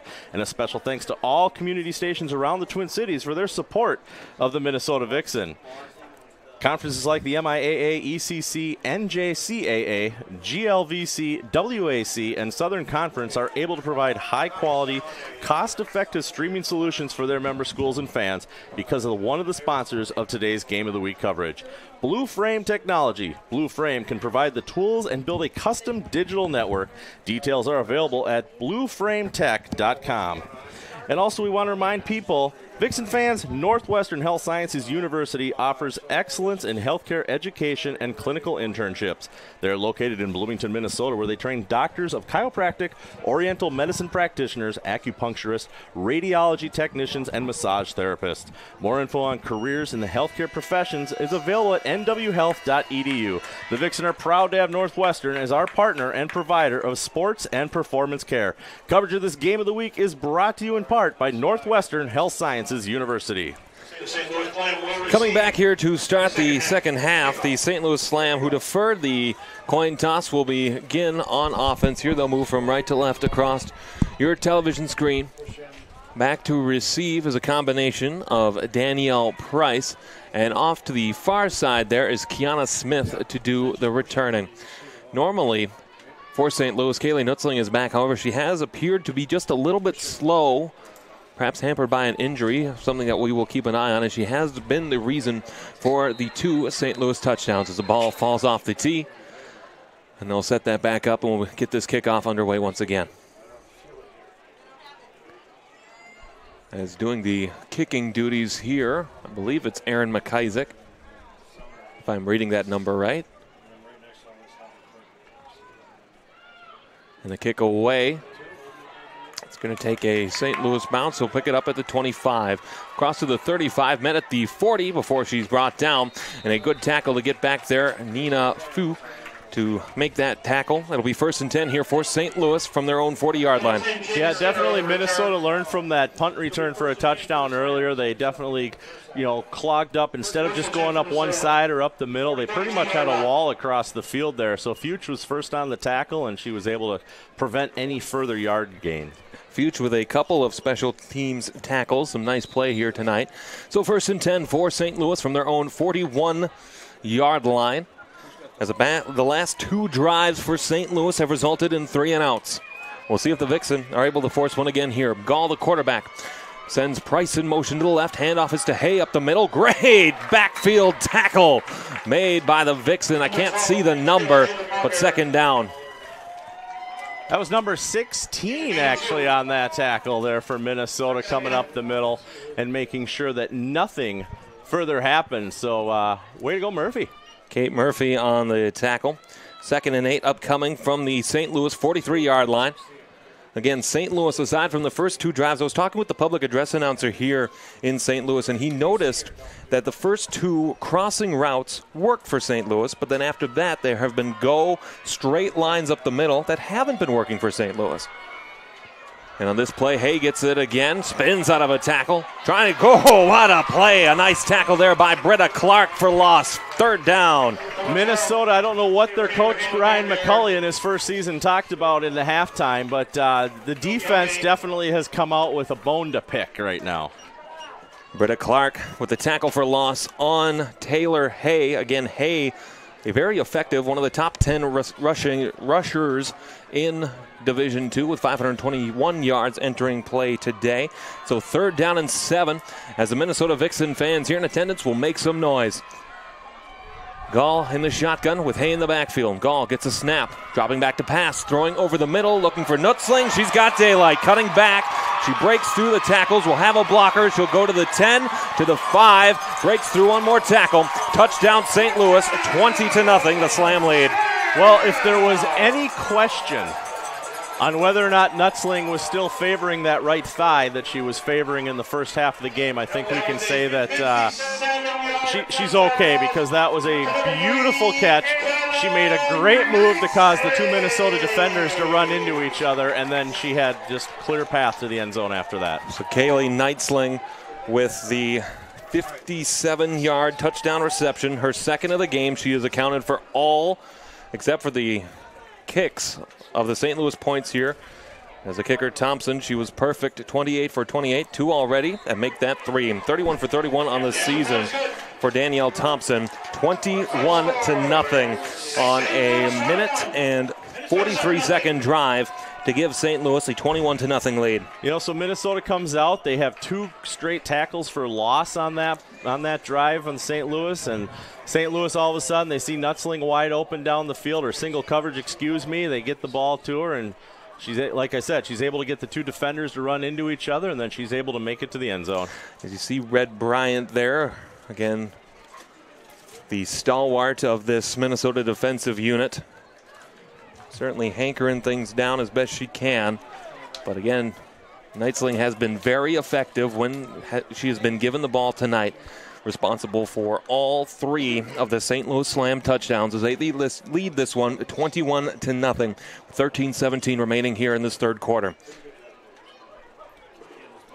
Yep, and we do see Connor Jo Lewis is on the trainer's table. She has put her street clothes back on, so we can guarantee that her night is over. They're still tending to that left knee, which is the knee that she has had surgery on in the past.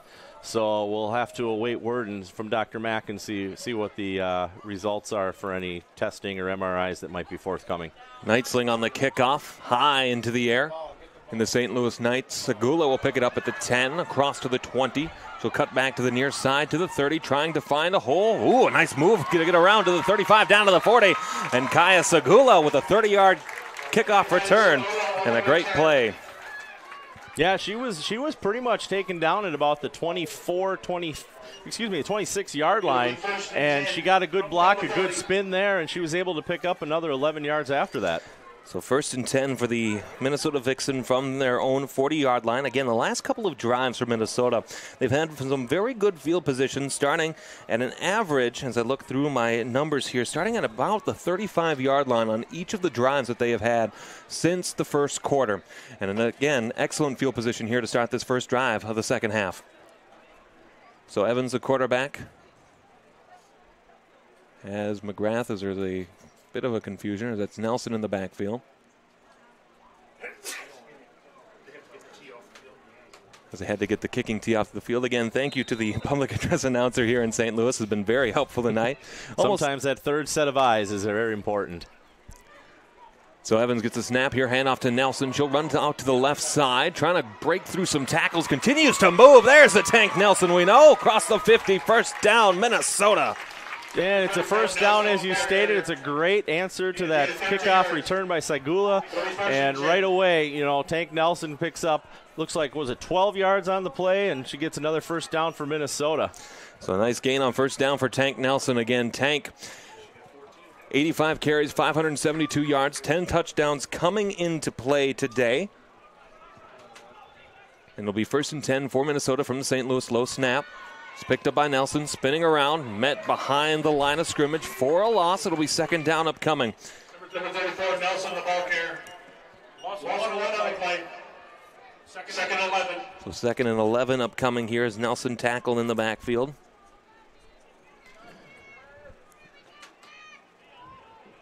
This will be a substitution as McIsaac will come in replacing McGrath. 2nd and 11 here from the St. Louis 47-yard line. Clock winding, 12 minutes to go here, 3rd quarter of play.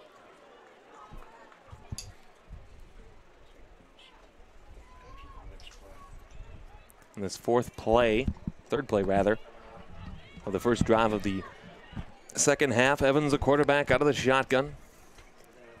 Segula and Makaisa got to the right. White in motion as Nelson gets the handoff, pushing forward. Another nice gain. Gave him about 4 or 5 there. Down to the 42-yard line. Third down upcoming for Minnesota. Yeah, and Tank Nelson, you know, she's been having a great season here. She's looking at, that's her 5th carry, 972 yards on the season is what I'm seeing here. And, you know, she's got a 6.7 yards per carry average and 10 touchdowns on the year for Tank Nelson so far. A week ago against Iowa, 10 carries for 111 yards for Grace Cooper. I'm sorry, I read the wrong statistic. 10 carries for 83 yards, 2 touchdowns for Nelson against the Iowa Phoenix. She has been moving the ball very well tonight. On 3rd and 6 here upcoming from the St. Louis 42-yard line. Evans, the quarterback, sends White in motion to the left. Low snap. Grabbed here by Nelson again. Nelson continuing to try to push forward, but nothing doing there as St. Louis gets in the backfield. A little bit extra after the whistle, and the player were down, but 4th down upcoming.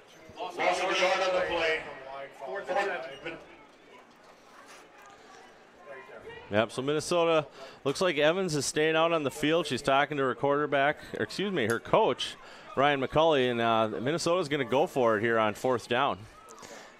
It's their second 4th down attempt here in this game. The first one came on the first drive of the game for Minnesota, where they attempted a 4th and 1 from their own 37-yard line and were unsuccessful. That set up St. Louis on the doorstep, and they scored on the successive possession. So 4th and 7 from the St. Louis 43-yard line. Evans out of the shotgun. Gets a snap, dropping back. Nelson throws a block. Ball to the left side, incomplete, as she was looking for Grace Cooper out of the backfield on the left side. And a turnover on downs for Minnesota. And St. Louis will get the ball again. Yeah, Minnesota, they had something going there. They had the great kickoff return by Kaya Segula.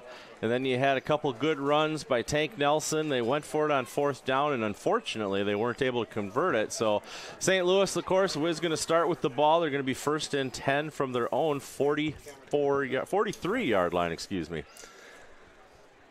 St. Louis with a touchdown on their last drive, a 57-yard receiving touchdown for Kaylee Knightsling. The second pass touchdown for her today. She also has one on the kick. And so 1st and 10 for St. Louis here from their own 43-yard line. This will go pistol formation. Gall, the quarterback, one behind her. It's Taylor Hay. Hay gets a snap, trying to cut back. Great defensive penetration, but she evades it first, and then finally bringing down for the tackle for loss. Huge play by the Vixen as in the backfield. Trying to find where that number is. I'm not quite sure who got that tackle. Looks like actually it was number 32, Sil Winton on the tackle again. So Sil, again, as we've stated multiple times, it's Thay's first season with the Minnesota Vixen, and they are here to play. Well, they've really been doing a great job of getting in the backfield and making sure that there are tackles for loss. St. Louis calls a timeout here, and so we'll get a timeout. First of the second half for St. Louis. 9:23 remaining, 21-0 your score. As again, we'll take a look here at the Midwest, at the standings here.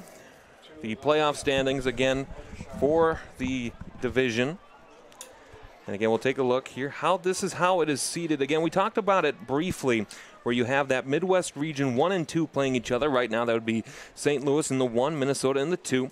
Then in the Pacific and the American, the Pacific has been won by Mile High, so they'll be in that spot. They'll be hosting a playoff game. And then the 4th seed right now, that 4th best team in the American Conference, after the other 2 teams, would be right now the Houston Energy. And we can assume that looking at the schedule the rest of the way, I'm not sure I see a loss on Houston's schedule either. No, I mean, that game when we get to it with Houston versus Mile High, when and if it does happen, is probably going to be the game that decides who represents the national conference in the national championship. Meanwhile, play set to resume here. It'll be 2nd and 15 for St. Louis from their own 38-yard line. Another pistol formation. Gall, the quarterback, with Hay. Knightsling out to the left side. Onto the far side, it's Price. And an extra protection at the line. Gall trying to draw them offside. Handoff is to Hay. Hay rushing out to the left side. Oh, she faked me again too, but the ball incomplete, looking for Price on the far side, third down. The play action fake of the quarterback, Jamie Gall, has been very, very good tonight. You know, when you're throwing that ball, I think that was number 16 that ball was actually intended for over there on the far sideline. Again, it's what number 10, I'm being told. Once again, the public address announcer comes through. So that was actually Jamie Skinner that the pass was intended for. And, you know, when the ball hits you in the numbers, granted, I'm not a player, but when I did in 4th and 5th grade, I was told if the ball hits you in the numbers, you have to catch the ball. I obviously didn't, which is why I'm no longer on the field. 3rd and 15 for St. Louis from their own 38-yard line. Again, shotgun formation, Gall with Neitzling out to the left. Gall gets a snap, throwing to the right side, coming back to the ball, knocked out, incomplete, 4th down upcoming. Good coverage there. I want to say that's Sil Winton on that far side. Yep, Sil Winton, you're right. Sil Winton's been up top there, playing great defense for the Vixen, and that's going to be a name that if you're following around the league, you're going to want to keep your eye on. I don't know if they have trading cards out for Sil yet, but get that autograph, because this being their rookie season, they're going to go far. So 4th down upcoming. Neitzling will go back to punt. And in return duties, we'll wait to see. Low snap. Neitzling does not go for the soccer-style kick this time. Rolling out to get it. It is Winton to return. That's Tilford, rather. Excuse me. Tilford trying to race out to the 20 before she's brought down. The St. Louis crowd loves it. And we'll have 1st and 10 for Minnesota, working from their own 22-yard line. You know, it's going to be interesting to see what Minnesota can do here. Last time Minnesota was shut out was actually against the Chicago Force back in the 2017 season in Chicago. So we'll see what they can do here. Obviously, Minnesota's a smarter team and a stronger team than they were 2 seasons ago. So we'll see what happens here. I have faith in them. So 1st and 10 here for Minnesota from their own 22-yard line. 8:59 remaining here in this 3rd quarter. So Evans working out of the shotgun. Has one there. The pitch made to Cooper. Cooper brought down before she'll fall down there. Was able to get through a couple of tacklers before falling down to the 34-yard line. A gain of 2 for Cooper. 2nd down upcoming. Yeah, first time Cooper's touched the ball this half. I mean, she's going to have to pick things up. I'm still curious as to why we're not seeing a lot of McGrath carrying the ball this game, though. 2nd down and 8 upcoming from the Minnesota 24-yard line. I'm with you there, too. I thought we would have seen a little bit more of Belvina McGrath. And for McGrath, coming into play today, the second leading rusher on the Minnesota Vixen, 43 carries, 286 yards, and 4 touchdowns. But the Vixen work out of the shotgun here. Evans gets a snap, looking on the right side, throwing on the right side, looking for McIsaac, knocked down, incomplete. Yeah, McIsaac got her feet tangled there with number 7, number 7, Kenyonia Smith. And they actually kind of both went down together. So definitely a good no call there by the officials. So that'll bring up 3rd and 8 here for Minnesota. And looks like some very menacing clouds off to the distance as the sun continues to set here in St. Louis. Well, the temperature's gone down about 11 degrees, about 14 degrees since the game started. So that's definitely been a plus. We got a little bit of a breeze blowing through the press box here, which is good because we're in tight quarters here and none of us want to smell anybody else up here. Evans, a quarterback, fakes a handoff to Vogt. Evans throwing over the middle, looking for McIsaac. In and out of the hands as Neitzling could have had an interception, 4th down. Brings up 4th down. And so after forcing a 3-and-out of their own, the Vixen will have to punt. Yeah, and I mean, you know, Tank Nelson, she's pulling triple duty here tonight, really, between the punts and the rushing and the little short route pass completion. So she's definitely getting her time on the field in this heat, but it's great to see that it hasn't affected her in any way yet. Neitzling will go back. She stands at about the 50 to return this punt. And the snap, Nelson's punt. Real good one. It'll bounce at about the 50, bouncing backwards where Knightsling can field it at the 40. She's rolling out, evades a tackle, cross back. Ooh, a good tackle there, bringing Knightsling down across the 44-yard line. Caleb Knightsling on the return. Yeah, that was Wanda Carter from Minneapolis South High on the tackle there. She's normally a receiver, but we saw her in on special teams there, and it's a good thing that she was because she definitely prevented Knightslinger from getting in, any further yardage down the field. So 1st and 10 for St. Louis. They are on the Minnesota side of the field as they'll start this drive from the Minnesota 45-yard line. Not their best field position of the game as their first drive of the game started at the Minnesota 39-yard line. As they appear to go with a loaded backfield, this time in the quarterback position, it's 45, Chelsea Vinson, appearing to be the quarterback. Vinson will hand it off, met in the backfield, nice play, they'll bring her down. The ball carrier that time, Alta Peter. And I'm not really sure what St. Louis was thinking there, as that's a huge loss on first down. Definitely a big loss for St. Louis. I mean, again, it's those couple big plays that St. Louis has been able to get off the ball that have allowed these 21 points to happen. I mean, if you take away any really big plays, the game is in hand easily for Minnesota here. Now, looks like Vinson will stay in the game as quarterback. One thing while they're breaking huddle here, I just want to remind people once again that donate button on the bottom of Facebook Live gives you an opportunity to donate to help the program such as this be televised throughout the United States, and most importantly, to our hometown fans on Town Square Television. Vinson finds the edge to the right side, pushed out of bounds after a gain of about 10. 3rd down upcoming. Well, this is where Minnesota's been really stepping it up this game. They've either, A, had a great 3rd down stop and forced the St. Louis Slam to punt, or B, more times than not, they've allowed the big play that's allowed the drive to keep going. So is this going to be another 3 and out for the Slam, or is this going to be an opportunity for them to keep going? That's what we're going to find out right now. Well, the regular offense for St. Louis has returned. Gone back into the game at quarterback. Hay in the backfield as well, with Price and Knightsling out to the left. And flank to the right side, Jamie Skinner and Alyssa Speckhouse. Is out of the shotgun on 3rd and 5 from the Minnesota 40. Gall, the quarterback, barking out instructions, gets the snap. Gall stepping up into the pocket, throwing a little too early, looking for Price, incomplete, 4th down. Yep, Tilford on the coverage there, number 19 for Minnesota, another player that does everything that needs to be done and asked of her on the field. She's the kick returner, she's on defense, and there she had the coverage to force St. Louis to punt. We may see St. Louis elect to keep the offensive unit on the field. That's exactly what they'll do, as they'll flank out Hay and Knightsling with an extra blocker on that far side to provide some assistance.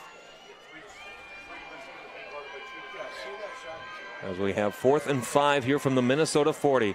Miscommunication as the players are looking back to the St. Louis sideline. But Gall on the quarterback, she'll get the snap. Throwing, right side, has Price, incomplete. And again, that's another break that the Vixen need as they force a turnover on downs. Yep, and she was hit as she was throwing that ball too. So Minnesota's defense got through to Gall and knocked her down, and she had to be helped up by her offensive lineman. So Minnesota's lucky there. They were able to take over on downs, and hopefully this time, which, we're starting to sound like a broken record here, Alex. Hopefully this time Minnesota can do something with this possession. So with 6:28 remaining, 21-0, St. Louis up over Minnesota. Evans, the quarterback, will return to the field. Again, the Vixen have had drives into St. Louis territory, but no points as of yet to show for it. Last time these two teams played was 2 years ago, with St. Louis victorious up in Edina by about, well, not in Edina, at Simley, by a score of 35-21. Shotgun formation for Evans. Cooper in the backfield. Has some protection as well. Handoff is to Cooper. Up the middle. Gain of 2. She continues to push forward. She got through. Across to the 50-yard line. Great play by Grace Cooper. I don't know what happened at the line of scrimmage there, but, Cooper had 1 yard, and all of a sudden there was an extra little burst of energy. Something pushed Cooper, and she was able to turn that into a 1st down. So 1st and 10 for Minnesota as they have hit the midfield stripe. A great play by Grace Cooper. And she'll get the ball again. Cooper, cross midfield, finds a hole, breaking through to the 40. Evades a tackle to the 35. She can't break free of that one, though, as she's pulled down at the 33. Cooper with looks like what was about a 17-yard carry that time gets another first down for the Minnesota Vixen. Minnesota Vixen, they're fired up right now. This is a pendulum swing that they need at this point in the game. The Vixen approach the line again, 1st and 10 from the St. Louis 33-yard line. Cooper in the backfield with Emily Evans. Cooper again with the ball, trying to break it out to the right side across to the 30 where she's pulled down. And after 3 really good runs by Grace Cooper, this time she's pulled down after a gain of 3 yards, 2nd down. 2nd and 7. Yep, Cooper there, she's fired up, she's ready, you know, she's a redhead, she's Irish, she's got everything going in her favor right now. Having a redheaded girlfriend myself, I can certainly agree with that. So 2nd and 7 here for Minnesota from the St. Louis 30-yard line. As McIsaac will come into the game, replacing McGrath. Be 2nd and 7 again, 4:53 and counting here on this 4th play of the Minnesota drive. Evans out of the shotgun, has McIsaac out to the right, along with White to the left. Handoff again on the draw play to Nelson. That's not Nelson, that's Cooper rather, excuse me. Gain of about 3 or 4 more. It'll be 3rd down. Number 42, Cooper the back here. Looks like they gave her about a yard on that rush. So it is going to bring up 3rd down as you stated. Going to be 3rd and 6. 3rd down and 6. So 3rd and 6 as Kate Murphy comes into the game. 3rd and 6 here for Minnesota from the St. Louis 29-yard line. Again, the Vixen have done well moving the ball in St. Louis territory. However, they have hit a wall seemingly every time that they've gotten deep into St. Louis territory.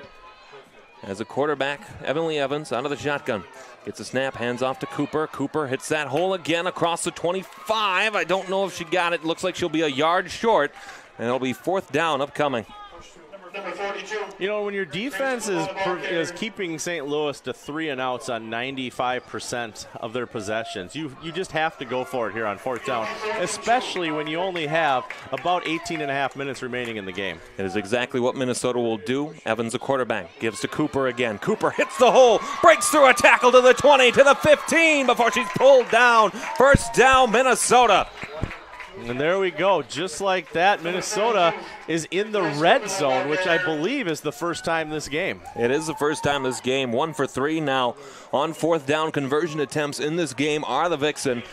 Inside of 3 minutes on the 10-yard rush by Grace Cooper. As they'll go 1st and 10 from the St. Louis 15-yard line. As Kate Murphy will step out for a minute, replaced by Melvina McGrath. The ball spotted on the 16-yard line. And a very long drive. The eighth play of this drive right now, excuse me. As the Vixen looking to put some points on the scoreboard. As Evans, the quarterback, has Cooper in the backfield. Nelson, we get a whistle and a timeout by St. Louis with 2:22 remaining here in the 3rd quarter. The Slam up by a score of 21-0. Hey, I just want to remind people that tonight's live broadcast of the Game of the Week is brought to you by Town Square Television and Ritchie Media Group.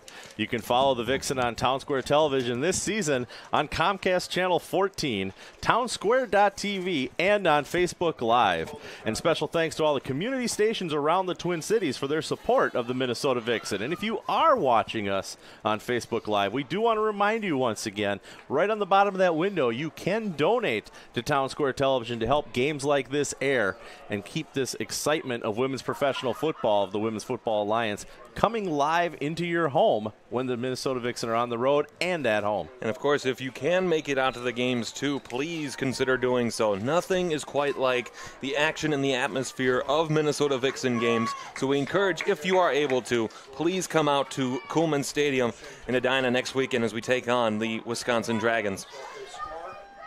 1st and 10 for Minnesota from the St. Louis 16-yard line. Evans, the quarterback, has Cooper in the backfield with her. Segula far out to the right, sends Nelson in motion. Handoff is to Cooper. Cooper attacking, breaking through one tackle to the 10, to the 5, but she didn't quite gain it all the way as she's pushed down at the 7-yard line. Second down for the Minnesota Vixen. Yeah, I got a little bit confused on that drive. This is one of those great fields that has the alternating stripe colors.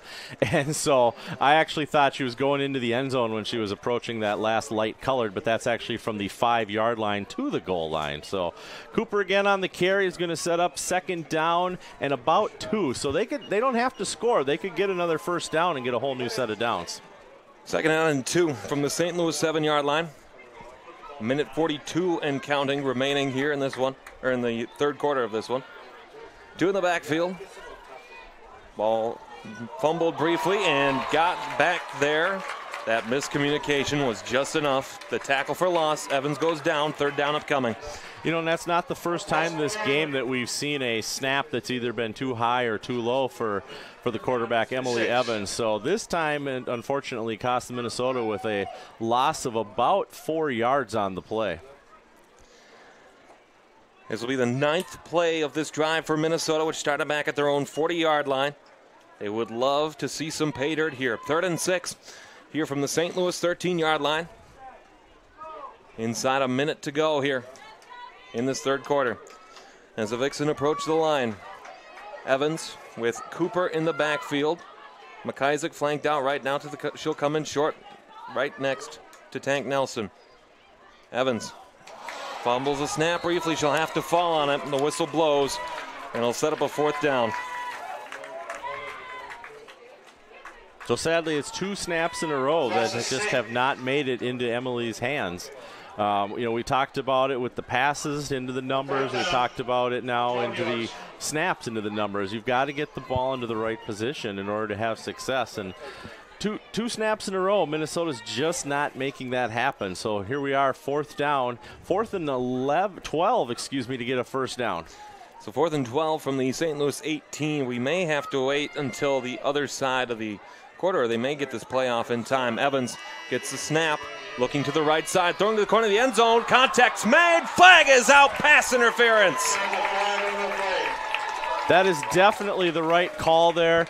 Keona Smith leveled Minnesota Vixen's receiver before she had an opportunity to catch that ball. And that was that was Segula that got leveled by Smith before that happened. So the pass interference will give Minnesota a first down. Segula was bumped. And the St. Louis fans don't like it. It should set up an untimed down, or no, they will play it on the other side of the third quarter. And that's how the third quarter ends, Brian. The Vixen held St. Louis to a touchdown in that quarter, however, still trail 21-0. Well, presentation of this Game of the Week is sponsored in part by Production Truck, including all the features of a television production truck, but packed into an easy-use interface that can be downloaded on a computer. Production Truck has 4-camera replay sharing to Twitter and Facebook during a live broadcast, and broadcast branding with easy-to-use graphic packages. More info on Production Truck, powered by Blue Frame Technology, is available at blueframetech.com. We'll be back with you in a moment for the start of the fourth quarter. This is your home for Vixen football, Town Square Television.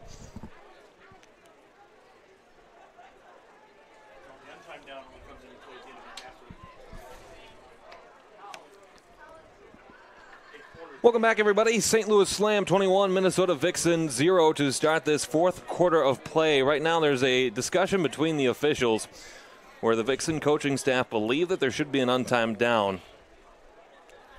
And I'm not sure that I necessarily agree with that, because it should be a play that happens at the end of the half. That's exactly what we'll get, as now the water folks will come out and we'll have a little break in the play here, a break in the action again. End of the third quarter. Minnesota 21, or I wish Minnesota 21, St. Louis 21, Minnesota 0. And again, Brian, the Vixen doing very well defensively. It was just that first drive that St. Louis had, just like in the first half, that led to points. Well, you know, and regardless of what the outcome's going to be here tonight, Alex, we can almost guarantee that these two teams are going to see each other again in a few weeks. So Minnesota's going to have to use what they've learned tonight to come back either here to St. Louis or for St. Louis to come up to Minnesota, and they're just going to have to use it. Defensively, they're doing great. You got a couple special teams errors, and right now you're just not able to make those big plays on offense, which is what Minnesota's been known for. Hello to Melissa Kurtz. We're watching back up in Minnesota. Thank you for the comment about the redhead comment earlier. It'll be a first and goal here situation for Minnesota from the St. Louis 7-yard line on this 11th play of the drive for Minnesota as they look to get onto the scoreboard for the first time tonight.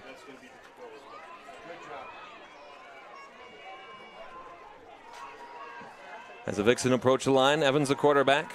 On first down, Nelson and Cooper in the backfield. Has Segula out to the left.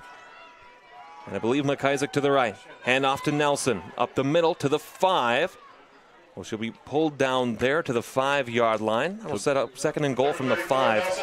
Yep, so she picked up 2 yards on that play, but as we know, take Nelson, she's one of those rushers that she gets the short chips, and all of a sudden she gets a good stiff arm or she gets a long block, and she can go for 50, 60 yards. Second and goal from the 5. Again, Evans the quarterback with Nelson in the backfield. Nelson out to the left, Cooper in the backfield.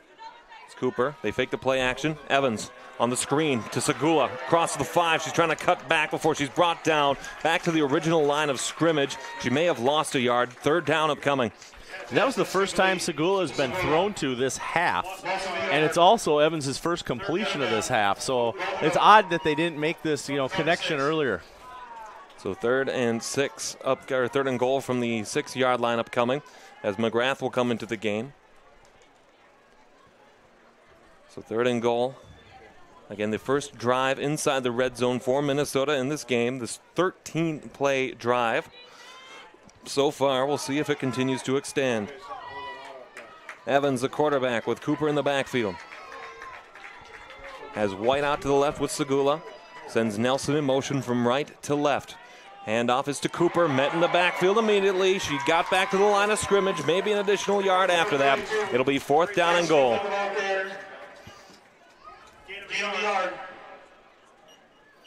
So once again, we're at fourth down. We got 5 yards to go to get into the end zone, even though the scoreboard's telling us 55. But, mistakes happen on the electronic side of things all the time. But, Minnesota, they've got, what are they? They're 50% in fourth down attempts this game so far. Yeah, they're 1 for 3 so far. So we'll see what happens. They'll go for it here. Fourth and goal from the 5-yard line. As there's some conversation here between the play as Evans will bring it in from the sideline. Clock continues to wind. 12:49 remaining here in the fourth quarter. As the Vixen trail 21-0. Evans empties out the backfield. Has McIsaac, Segula, Murphy, all the wideouts. Fumbles with the snap. Down she goes. And a turnover on downs as the Slam will take over on their own 12-yard line. And that's the third time that we've seen that happen right now. Where Minnesota just can't get the snap into Evans' hands. I'm not sure if, I'm not trying to blame the center. I'm not trying to blame Emily. It's just, I don't know what quite's happening there, if it's a communication thing, if it's a timing thing, if it's a ball placement thing. But unfortunately, it's just coming back to bite Minnesota big. So St. Louis will take over first and 10 from their own 12-yard line.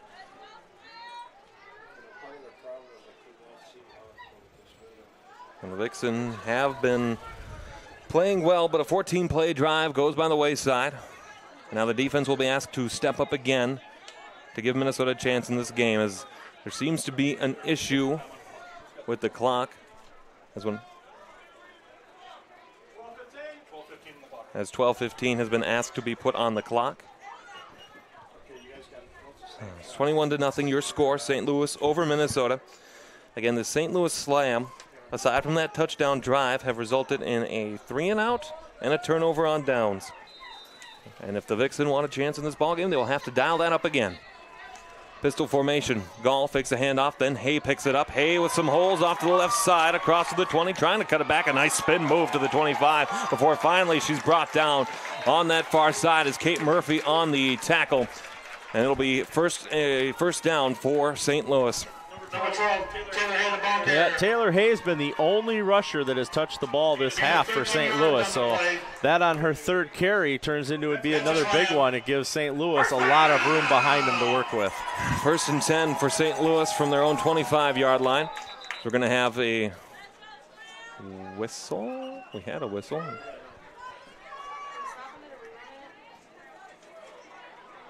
I'm not quite sure. There seems to be an issue.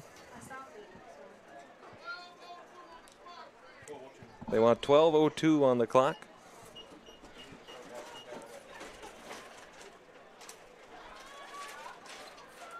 And so it'll be 1st and 10 here for St. Louis from their own 25-yard line. So 1st and 10 for St. Louis from their own 25-yard line. Gall in the backfield, along with Alta Peter and Hay. As Gall gets a snap. Looking to throw on the left side, create some space there, looking for Price, incomplete. Gall knocked down on the throw, 2nd down.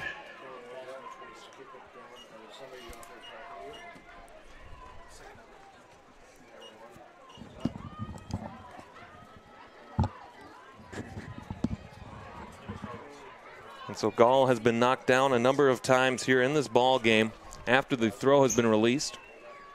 She does have 2 touchdown passes so far, excuse me. And so Gall will come to the line with Alta Peter and Hay in the backfield. Price out to the right, along with Skinner, as Gall awaits the snap. Gall has a false start onto that far side as Antonio Washington, the offensive line from St. Louis, Missouri, and Harris Stowe State University, will back the slam up 5 yards. It'll be 2nd and 15 from their own 20.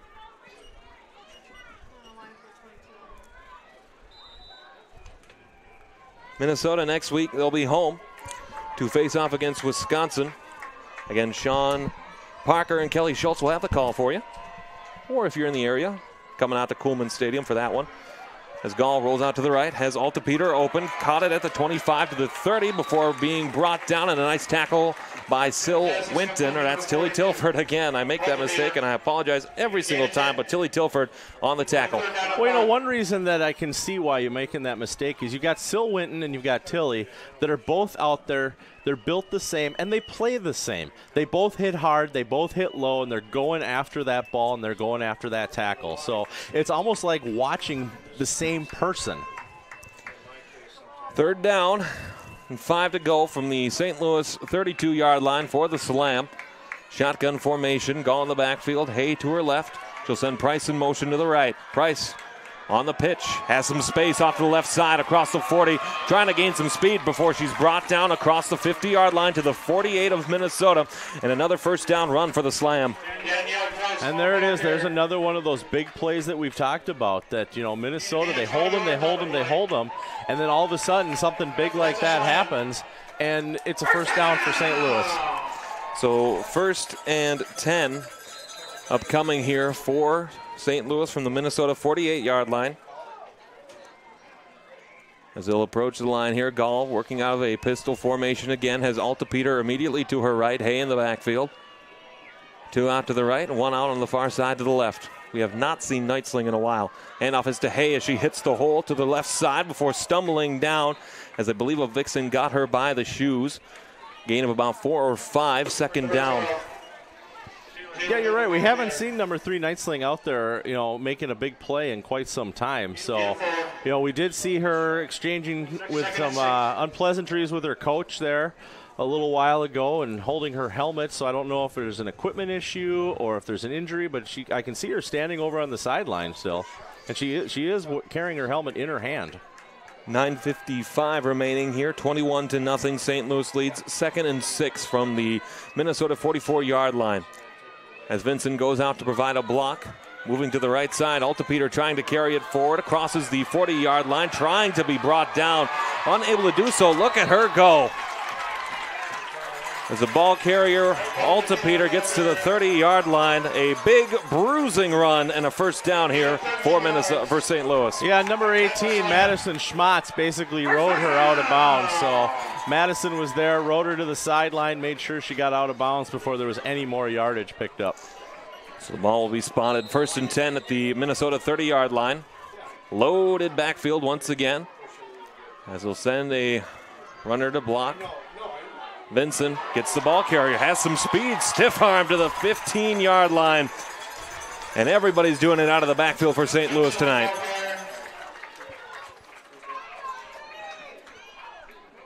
Get it 13 yards. That's a slam. And what St. Louis is doing right now is they're actually switching ball carriers on every play. You know, we go from different ball carriers, different ball carrier, different ball carrier. In Minnesota, they come up to that line on defense, and they don't know what to expect right now. So run the same play again. This time it'll be off to the right side. It's kept here by Alta Peter. Rolling through to the 15 before she's finally brought down by a number of Vixen to the 15-yard line. Gain of 3 or 4, second down. Yep, number 15, Crystal Ninas, was the lead on that tackle there. So, but again, you know, they throw the ball, they get the block right off the line, and St. Louis is driving down the field. So it'll be 2nd and 6 here from the Minnesota 17-yard line. Again, we want to encourage you, if you're watching us on Facebook Live, to hit that donation button to help us out, continue to bring the best of Minnesota Vixen and WFA football to you every single time that the Vixen take the field. Again, Alta Peter set up as the quarterback with Vincent in the backfield. As a snap to Vincent again, she'll keep it herself. A number of Vixen, 2 on the initial attempt there to get into the backfield. It'll be a 3rd down and 6 upcoming. Yeah, number 40, Ann Thyssen, was in on the tackle that time. So it's good to see Ann's name out there again. Good to see her in on that tackle. And looks like we've got 3rd down and 7 to go for St. Louis. So 7:56 and counting remaining here. St. Louis leading by a score of 21-0. 3rd and 7 upcoming from the Minnesota 15-yard line. Gall back into the game with Hay in the backfield. Gall draws the Vixen offside. Oh, and a big play there. That will not be responded to well as Red Bryant with a shove to Hay.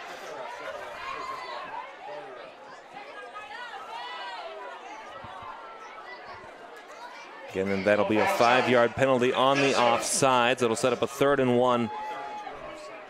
Well, I don't know, Alex, if you've had an opportunity to ever talk with number 96, Cynthia Red Bryant, you know, before game or after game or anything. But you see a pure muscle athlete out there, and I can tell you she's one of the sweetest women you will ever meet. I've run into her at the grocery store, comes up, gives me a big bear hug, and just a great person to deal with off the field. Gall out of the shotgun. 1 out to the left, 1 in the backfield. It's Hay, and 2 out to the right. As Gall gets a snap. Looking over the middle, throwing that back corner fade incomplete as the Slam fans want a flag. They're going to get one, though, for a late hit in the backfield. And that'll be a personal foul against Minnesota. That'll be an automatic first down. The penalty results. So the ball will be spotted. They'll mark it out. And they'll step it to, should be right about the, yes, it's the first down, but where are you putting the ball? I think that's what they're trying to decide right now. Should be at the 5-yard line.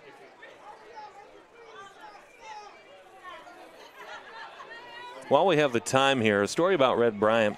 I was watching an interview, I can't remember the news organization that did it, but it was an interview with a number of the Vixen players, and they asked what was your favorite part of each of the of playing Minnesota Vixen football, and Red's enthusiastic answer was hitting. Well, we saw right there that she does love to hit, and she had that sack earlier this game also. So, 1st and goal from the 5. Spun Hay into the backfield. Nice defensive play by the Vixen for a tackle for loss. A couple of Vixen get back there. I think Sil Winton was there first. Yep, that was number 32, Sil Winton on the tackle there for a loss of yardage, on the play. So we're going to be at 2nd and 10 now from the 10-yard line. 14th play of the drive upcoming for St. Louis. 2nd and goal from their own 10-yard line.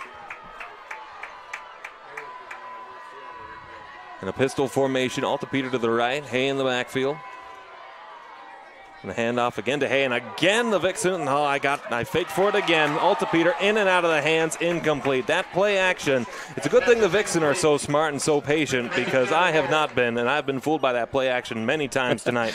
I got my own tally on my stat sheet here for you, and I believe that's the 4th time that they've got you with that play.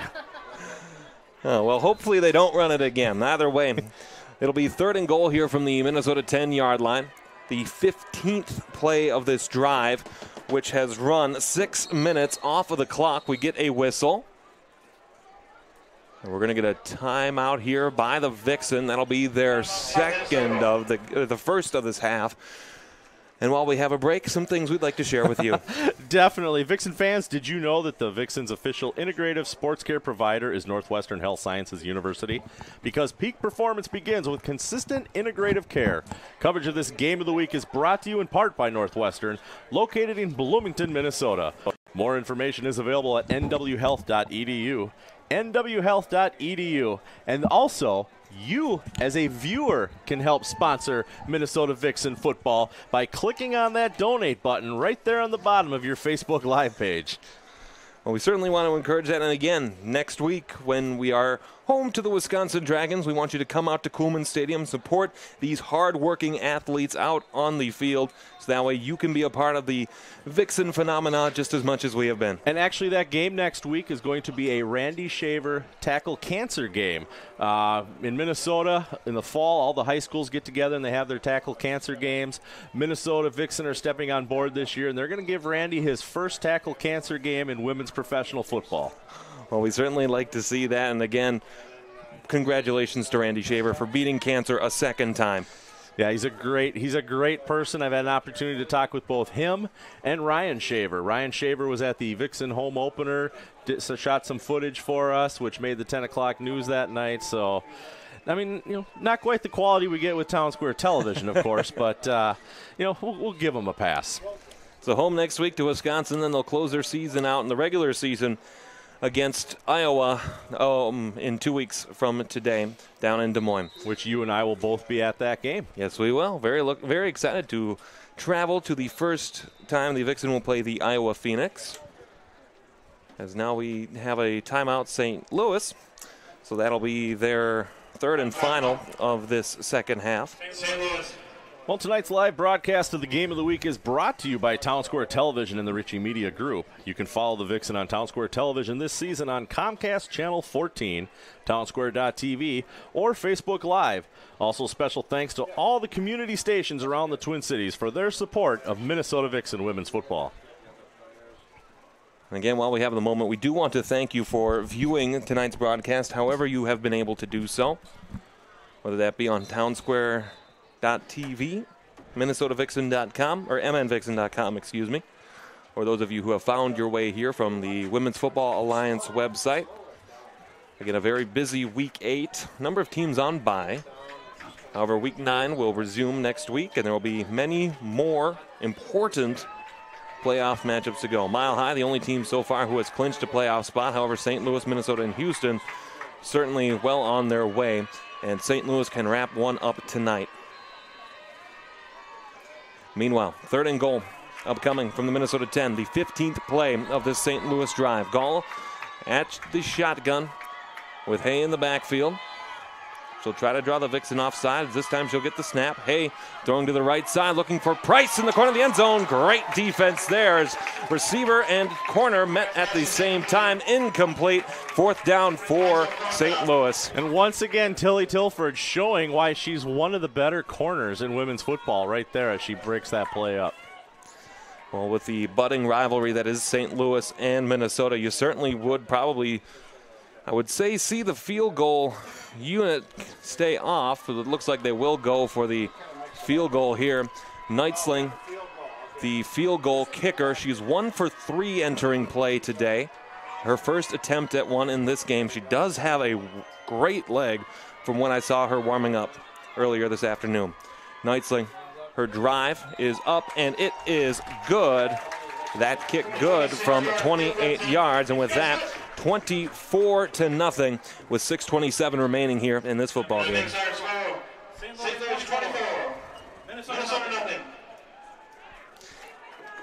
And so really, Brian, the story of the game has been Kaylee Nutzling, who has accounted for, aside from the extra points, 21 of the 24 St. Louis points. Yeah, Kaylee Nutzling, I really was not very familiar with her coming down here for this game, but she has impressed me as a great player. She can return kicks, she can catch balls, she can rush the ball. I mean, she's an all-around exceptional player, and I would not be surprised to see her at the All-Star game in Colorado in the end of July, or middle of July. So a 16-play drive that traveled 78 yards results in a 3-point field goal and extends the score to 24-0. At this point, we have a couple of receivers back to try to get this one. Again, as the night fades, it's becoming a little humid here. Difficult to see the numbers at times, but it is Segula in the backfield looking to return. Unfortunately, the arm is blocking the other number at this time. As Nutzling winds into one. It's picked up, bobbled briefly before the Vixen are able to pick it up again, as that's Vogt on the return. Vogt cutting across to the 30-yard line before being wrapped up and thrown down right across the 30-yard line. That's where the Vixen will have it, 1st and 10 from their own 30-yard line. Yeah, so Minnesota, they've got 6 minutes and 14 seconds to get something done here. The last time Minnesota was shut out was June 17th of 2017 when they were down in Dallas, who's no longer part of the WFA. So we'll see what the Vixen choose to do here. Again, it's been a very, very good night running the football with, again, the three-headed monster of Tank Nelson, Belvina McGrath, and Grace Cooper. However, McGrath hasn't been quite as involved. I think everything's okay up here in the press box. Our producer / director, Tom Ritchie, kind of scared us with the movement of his chair there. Evans with a bubble screen out to Segula. No gain on that play, 2nd down. That was actually Vogt. Oh, it was Vogt. Yep, 81 Vogt with that catch. No gain. So Edry Vogt with the first catch of her night. Goes for no gain, 2nd and 10 upcoming from the Minnesota 31-yard line.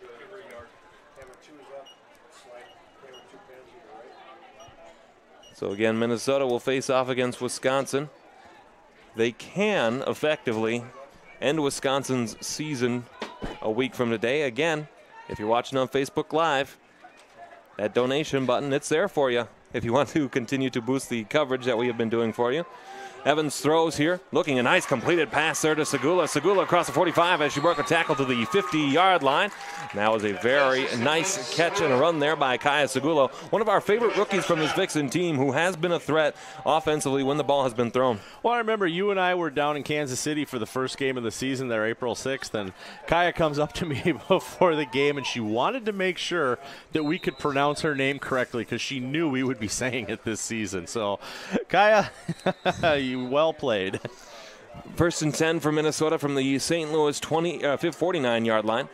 Evans out of the shotgun. She'll drop back to pass as Cooper in protection. Nice pass over the middle looking for Nelson, and she got incomplete. I thought she was going to hold on, and you see there Nelson rolling around. She could not quite hold on. We'll get a timeout here as Nelson remains on the turf.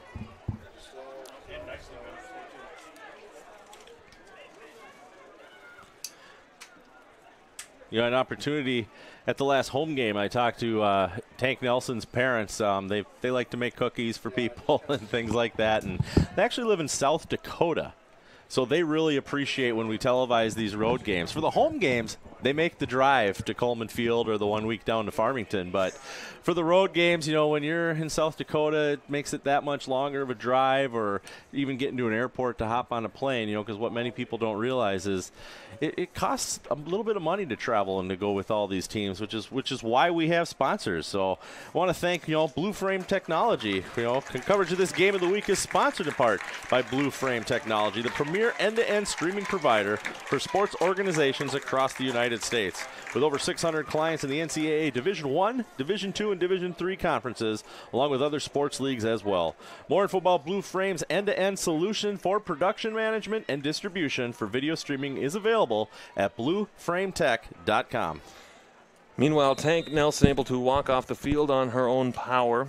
Again, adding to another of a number of injuries that the Vixen have sustained tonight. You see Connor Joe Lewis on the play here first. Evans throwing to the right side, looking incomplete as the pass was intended for Cooper, third down.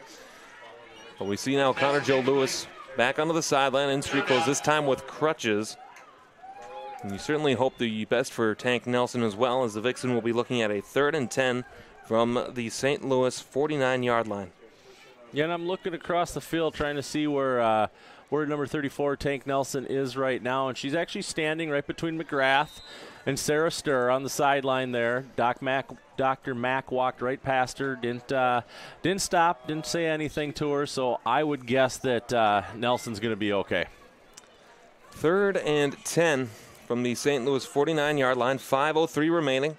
24-0. The St. Louis Slam lead the Minnesota Vixen. As Evans empties the backfield, has White and Cooper and Segula flanked from left to right. She'll send White in motion to the right.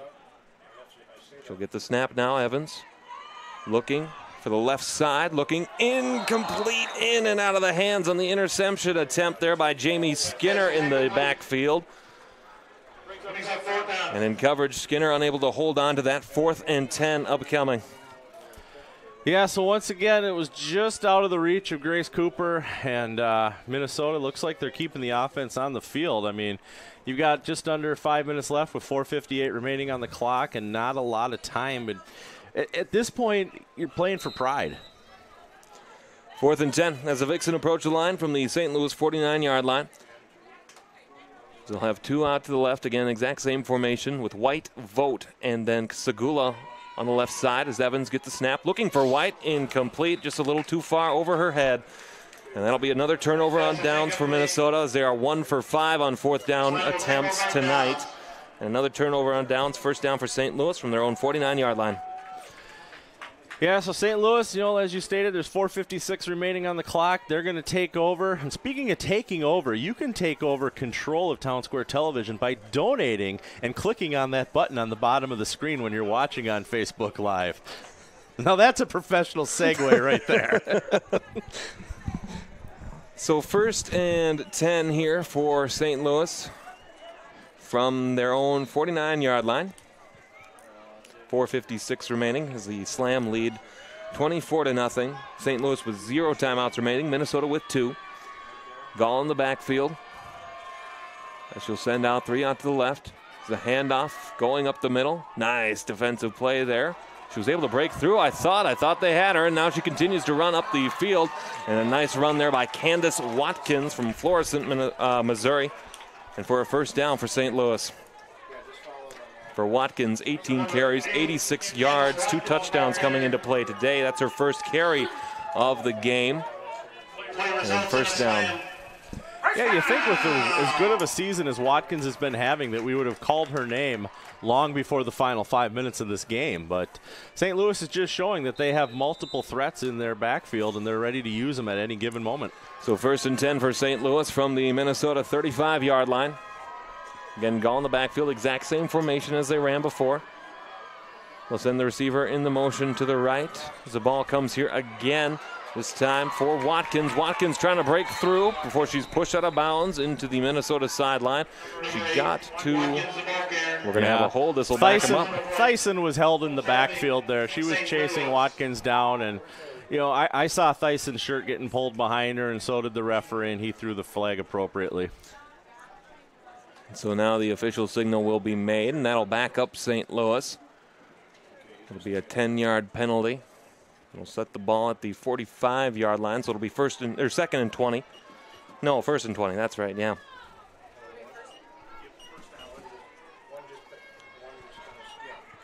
So 1st and 20. They'll spot the ball at the 50-yard line. Wasn't aware holding was a 15-yard penalty, but... Well, again, we play in modified NCAA rules, so it'll be 1st and 10 or 1st and 25 from right at midfield. 1st and 15. 25, you're right. Gall out of the backfield. She'll get the snap as the blitz comes. Throws again, is complete to Watkins. Watkins finally shoved down by a couple of Vixen after a gain of 5 to the 45-yard line. It'll be 2nd and 20. Yep, and number 18, Madison Schmatz, was in on that tackle, a Vixen player that's been on the league for many, many years. You know, Vixen, oh, looks like, see a flag, resulting in a first down. Oh, there we go. The referee fixed his call, so it was another holding call against St. Louis, so it's going to back him up even further. It's odd that he's doing. Is he doing this for personal foul? He's doing this for hold, or is he doing this? Because either way, that's not necessarily, and we don't want to make fun of officials, of course, but it's an odd that he's close between the two of them. So either way, that'll continue to back St. Louis up. It'll be 1st and a whole 35. As you heard the PA announcer next to us say, it'll be 1st and 35. And no, it'll be further than that. No, it will be. Yeah, 1st and 36. 1st and 36. Yeah, we're just waiting for the down marker person to change it here to 1st, and he's reaching up to do that now, it looks like. But so 1st and 36 from the St. Louis 39-yard line. Gall out of the shotgun, has Watkins in the backfield with her. Again, this Vixen crowd still proud of their Vixen, making some noise. Receiver in motion. Gall throwing out to the left side again. Some nice defensive coverage made there. And a nice deflection by Caitlin Hill to knock that ball down. 2nd down. Well, as I stated a little while ago, Hill had her first interception, pick 6 last weekend when when Iowa was in town. And so that's going to bring up 3rd down. So it'll be 3rd down and 39. No, that can't be right. 3rd down and 32 from the 39. Too many 30s that we've been having here. Either way, Gall out of the shotgun. Waiting the snap. Has 2 out to the left, 1 to the right. Has Watkins again in the backfield. A young sprinter has made it onto the track.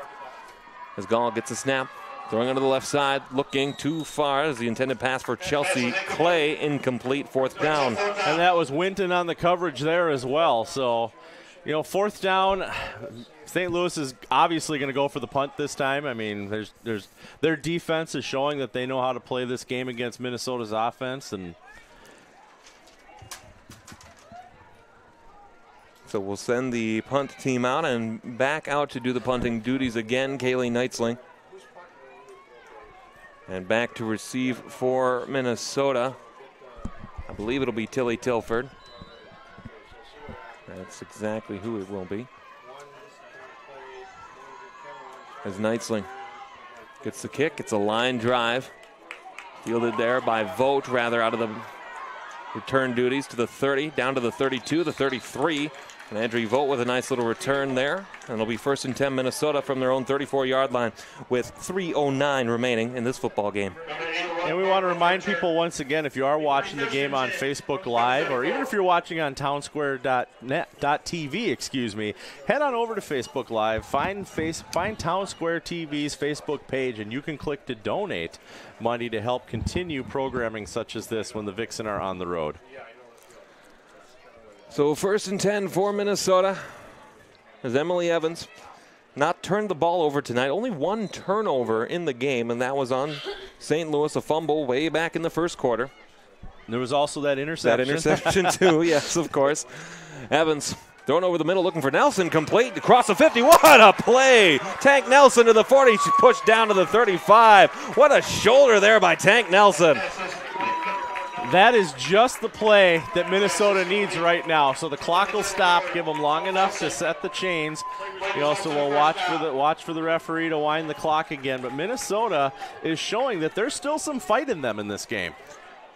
It's still a 3-possession game if you went for the touchdown and a 2-point conversion each time as the clock will wind. Evans, the quarterback. Low snap, she'll pick it up. Throwing to the left side, looking for Nelson again. Incomplete, just fumbled with it just a little bit, as it'll be incomplete, 2nd down. And slow to get up, too. We do have a Vixen. We'll have a timeout here for the injured Vixen. I couldn't quite see the number, not sure who. Have another timeout for an injured player with 2:54 remaining. 24-0, St. Louis leading.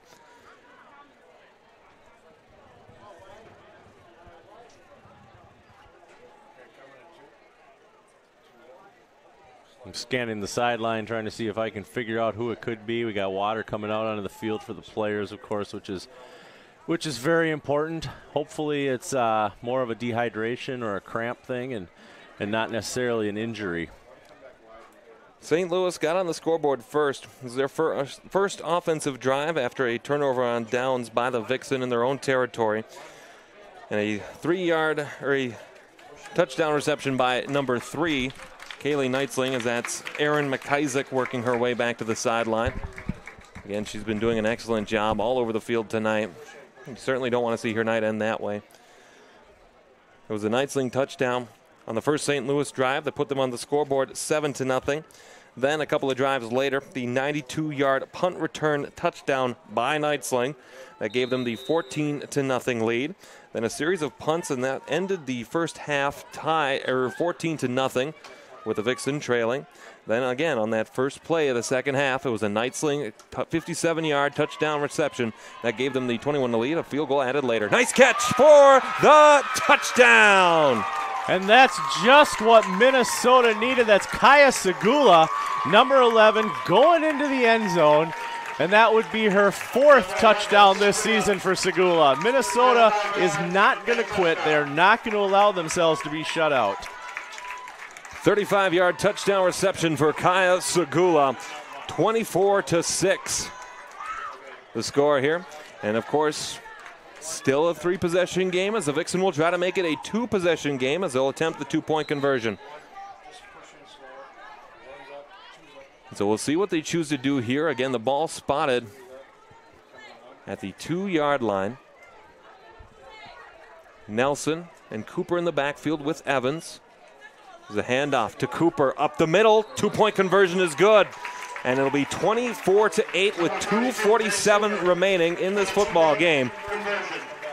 On the very nice touchdown reception from Emily Evans through the air to Kaya Segula. And the Vixen 10th overall in Tier 2 in passing yards, but it's a passing touchdown that gets them on the scoreboard for the first time in this game. Yeah, and I mean, Minnesota does not have a lot of passing touchdowns this season. In fact, I believe it was 3 weeks ago where they finally got their first one. So through the, for the first 2 games, they had plenty of points on the board, but not a touchdown in the air. 24-8 is your score. And we'll see if the Vixen are able to execute the onside kick. 2:47 remaining, 2 timeouts left in Minnesota's back pocket. 0 timeouts for St. Louis, as you touched on earlier.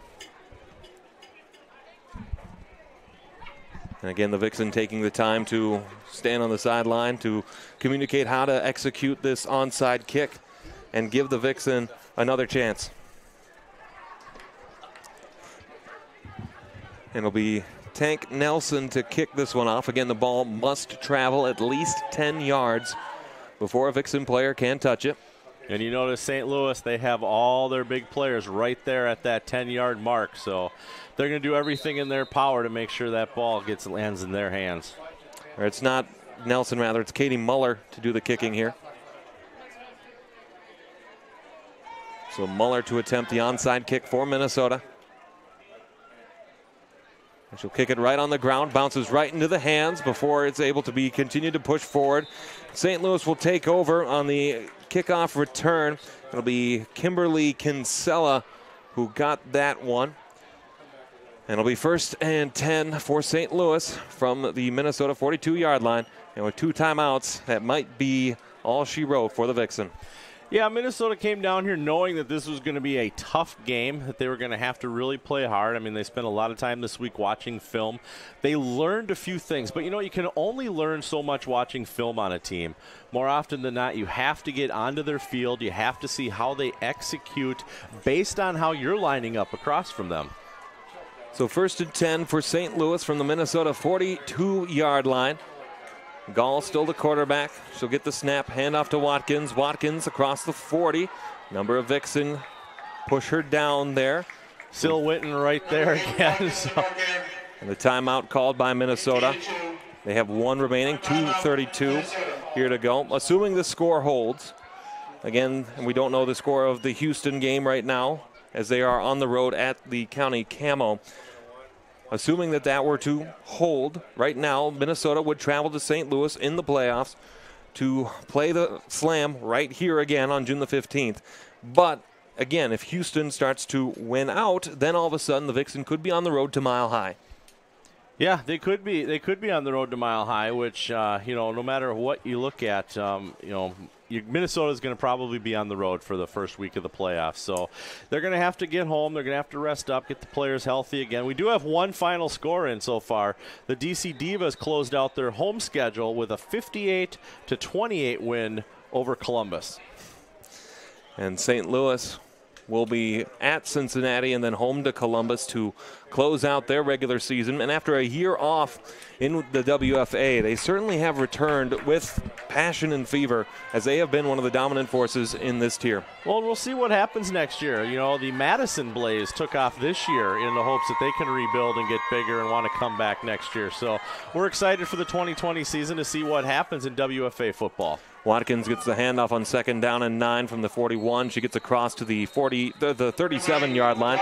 And another timeout called by Minnesota. That's their last one. 2:22 remaining. We talk about Women's Football Alliance, WFA football. They're obviously on Twitter, they're on Facebook, but this is actually their 10th season of WFA football. So congratulations on the WFA for 10 successful seasons. Last year's championship down in Kennesaw, Georgia. I had an opportunity to be doing what you're doing for that championship game. I prefer what I'm doing now. It's a little less talking, and not that I don't like to hear myself talk, of course. And speaking of hearing me talk, right now I'm going to let you hear me talk about pressing that donate button on the bottom of your Facebook Live page so that you can help contribute and keep these broadcast games going when the Minnesota Vixen are on the road. Next week, your Vixen will be home to the Wisconsin Dragons. Again, Sean Parker and Kelly Schultz will be with you on the call for that one. And then Brian and I will rejoin you in Des Moines 2 weeks from today as the Vixen close out the regular season against the Iowa Phoenix. Gall, again, out of the shotgun. She'll get the snap, a low snap, and they'll do the end around here. Some trick play to Danielle Price. Price breaks through the edge across the 20 to the 10 to the 5, and a salt in the wound touchdown for Danielle Price. 27. That's still not right. 30-8, they lead. And we do have a St. Louis Slam player down on the field injured right now as well. So one thing that I've learned over the years is in a play like that, rather than go for the touchdown, you go to the 1 yard line and you sit down. Let the clock just wind out the game type situation. But that's just something that I've picked up over the years myself. So what do I know? So a 36-yard end-around score for Danielle Price as the Slam open up the playbook. We do have a Slam player injured who is down. Well, hey, I want everybody to know that tonight's live broadcast of Game of the Week is brought to you by Town Square Television and the Ritchie Media Group.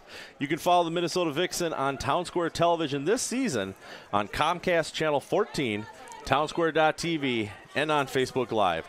Also, special thanks to all the community stations around the Twin Cities for their support of the Minnesota Vixen. 2:12 remaining as the end-around touchdown extends the lead to 30-8. St. Louis leading as we await the St. Louis training staff looking at the Slam player who is down. So, Alex, let's say that you're Minnesota, and let's say you're going to have to be back here in 4 weeks, okay? What can you take away from this game to better prepare yourself for the likes of a number 12, a number 88, a number 42, who they get their hand on the ball? Or most importantly, what can you do to stop Netzling? Well, I think what you have to do is you have to be able to answer the Slam punch for punch. And honestly, when we look at it, the Vixen just have not been able to execute offensively when we look at it tonight. Again, 1 for 5 is Minnesota on fourth and fourth down conversion attempts is what I'm trying to say. And unfortunately, if you're trying to go 1 for 4 on those fourth down conversions, that's not really going to last for you in the long run. So they need to be able to come out here and execute, assuming that they come here to St. Louis again in a couple of weeks. I mean, because you really can't say that Tank Nelson and Grace Cooper had an off game. They put up pretty much the same yardage that they've been putting up week in and week out this season for the Vixen. Danielle Thompson on to attempt the extra point. She's been perfect 3 for 3 so far. And with that, she'll be 32 for 32 on the season. And we certainly hope to play this one out without any injuries of passion, so to speak, to come out as this. And so Minnesota will get another chance with 2:12 remaining in the fourth quarter. 31-8, St. Louis leading. And with no timeouts left, Minnesota's going to have to take to the air. They're going to have to go for McGrath. They're going to have to go for Segula and just see what they can do. So we'll see what the Vixen are able to do. Segula back to return this kickoff along with Tilford. Vogt in short field position too. She's been able to field some balls on the kick return as well. And it'll be Netzling to kick off. Or no, she will leave it on the tee. This time for Taylor Hay.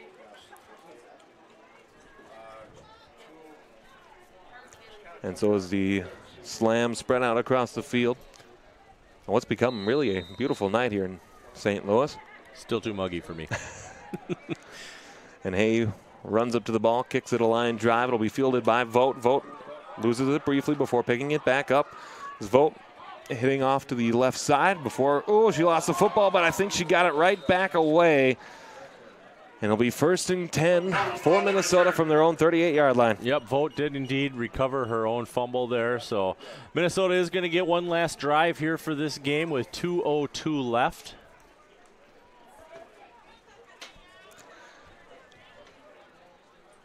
So Emily Evans will try to navigate and steer this team down the field. For one last time tonight, 2:02 remaining. Again, next week, home to Wisconsin, then at Iowa to close out the regular season. The playoffs begin the week of the 15th. The only other team that can catch Minnesota would be Wisconsin, but Minnesota would have to lose out, and Wisconsin would have to win out in order for the Dragons to make the playoffs. As Evans gets a snap, nice throw to the right side. It's complete, so try to move forward there. Continues to get down. She brought through it. Belvina McGrath working on that right side, breaking across to the 30 before she's pushed out of bounds. And the best thing is she was pushed out of bounds, so that's going to stop the clock for Minnesota with 1:49 remaining. Move the chains. You've got the time. You've got the 40 seconds to sit there and decide what you want to do. You don't have to make any rash decisions. Evans comes over, talks to Coach McCulley.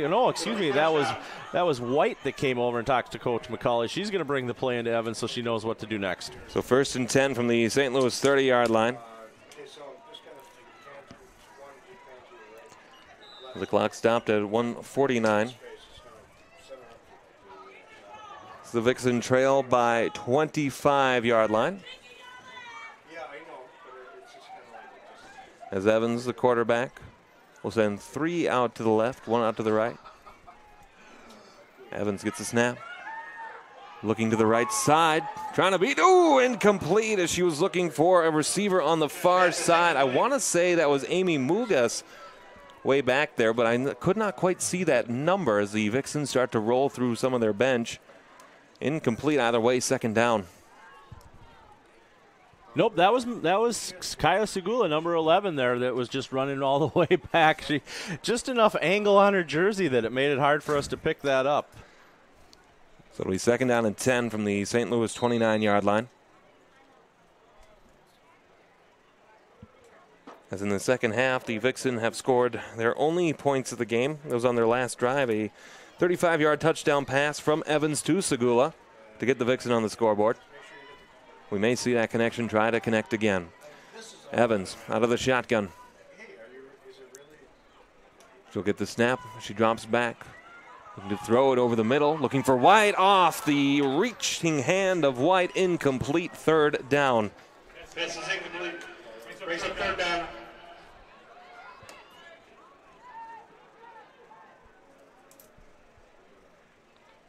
Yeah, so here we go, Minnesota. 3rd down, 10 yards to go, fourth quarter, minute 39 left. They're obviously going to throw it again here, and if nothing happens here, you're going to throw it again on fourth down. I mean, you've got to go for the end zone here. I mean, I think Emily can do it. She's got the arm. She can at least get them to about the 10, maybe the 5-yard line, and rely on those yards after the catch to put the receiver in. So 3rd and 10 for Minnesota from the St. Louis 29-yard line. And she'll spread out the receivers, 3 to the left, 1 to the right. We have Segula, Nelson, and then White to the left. There's Evans. The play action looking for White. Incomplete.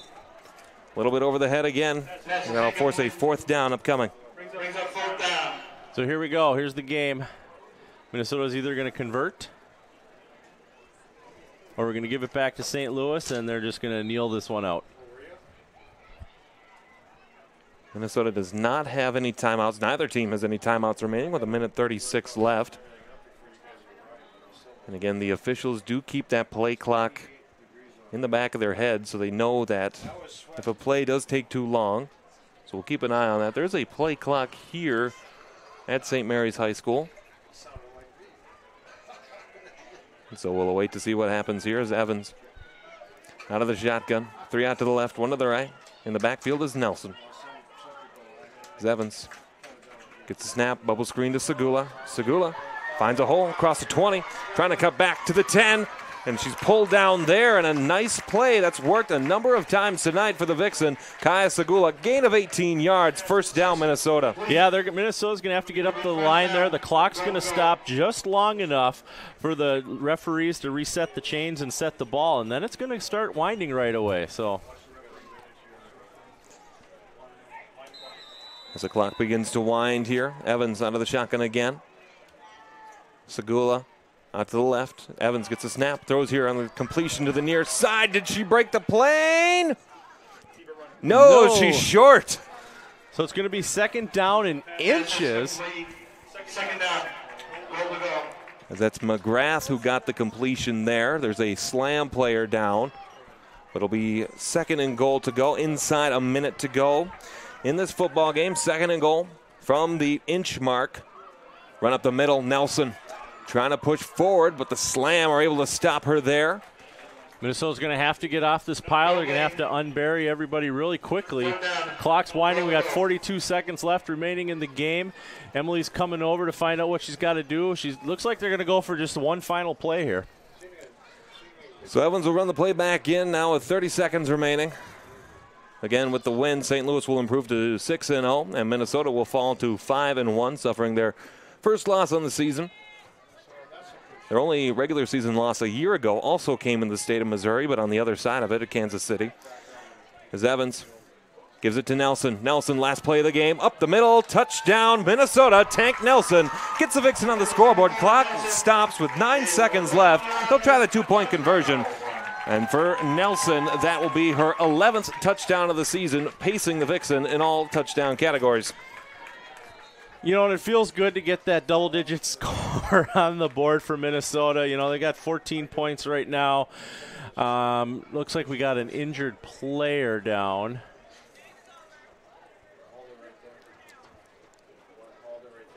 Well, you don't like to see that, too, with a game decided and 9 seconds left. Looks like it's number 87, Janessa White, that was the injured player. She is walking off under her own power, though. So with 9 seconds left, the Vixen will attempt the 2-point conversion.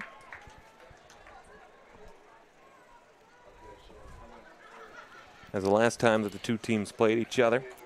2 years ago, the same weekend, Memorial Day weekend. The score that time was 35-21. It's going to be very close to that tonight. As the play comes in.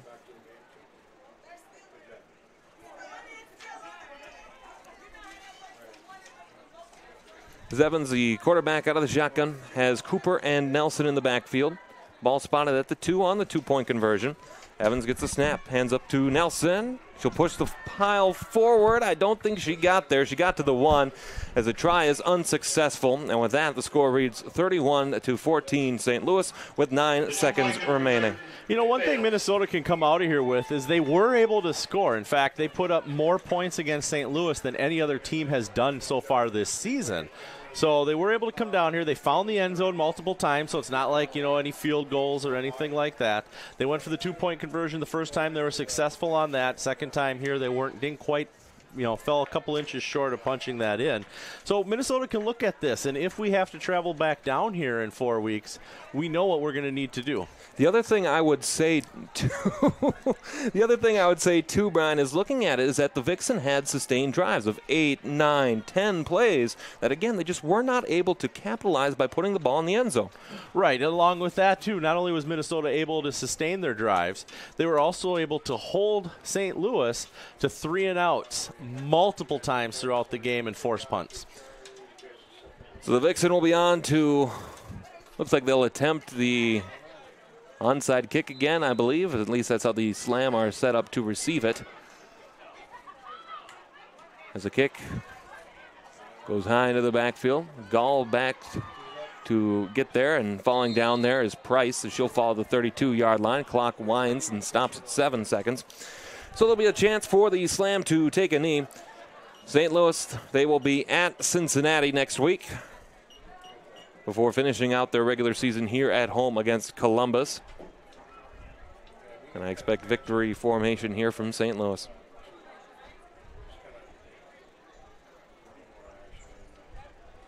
Meanwhile, the Vixen next Saturday will be home to the Wisconsin Dragons. As Brian mentioned earlier in our broadcast tonight, it'll be the tackle cancer night. Randy Shaver doing the coin toss. And so victory formation. Some good-natured heckling and trash talking going on in the stands right now. The ball is kneeled by Gall, and that will do it as the Slam are victorious here tonight in St. Louis by a final of 31-14. And Brian, another game against the Slam, and unfortunately the same result. Yeah, a little different view for this one.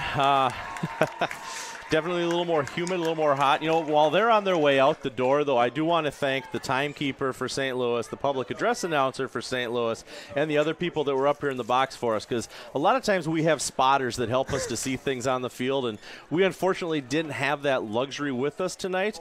But these gentlemen and this young lady here, if we missed something, they were right there with the information for us, and we appreciate that very much along with the viewers at home. So thank you all. While we have a moment, we're going to step out. We'll be right back to recap this one. This is your home for Minnesota Vixen football, Town Square Television, and mnvixen.com.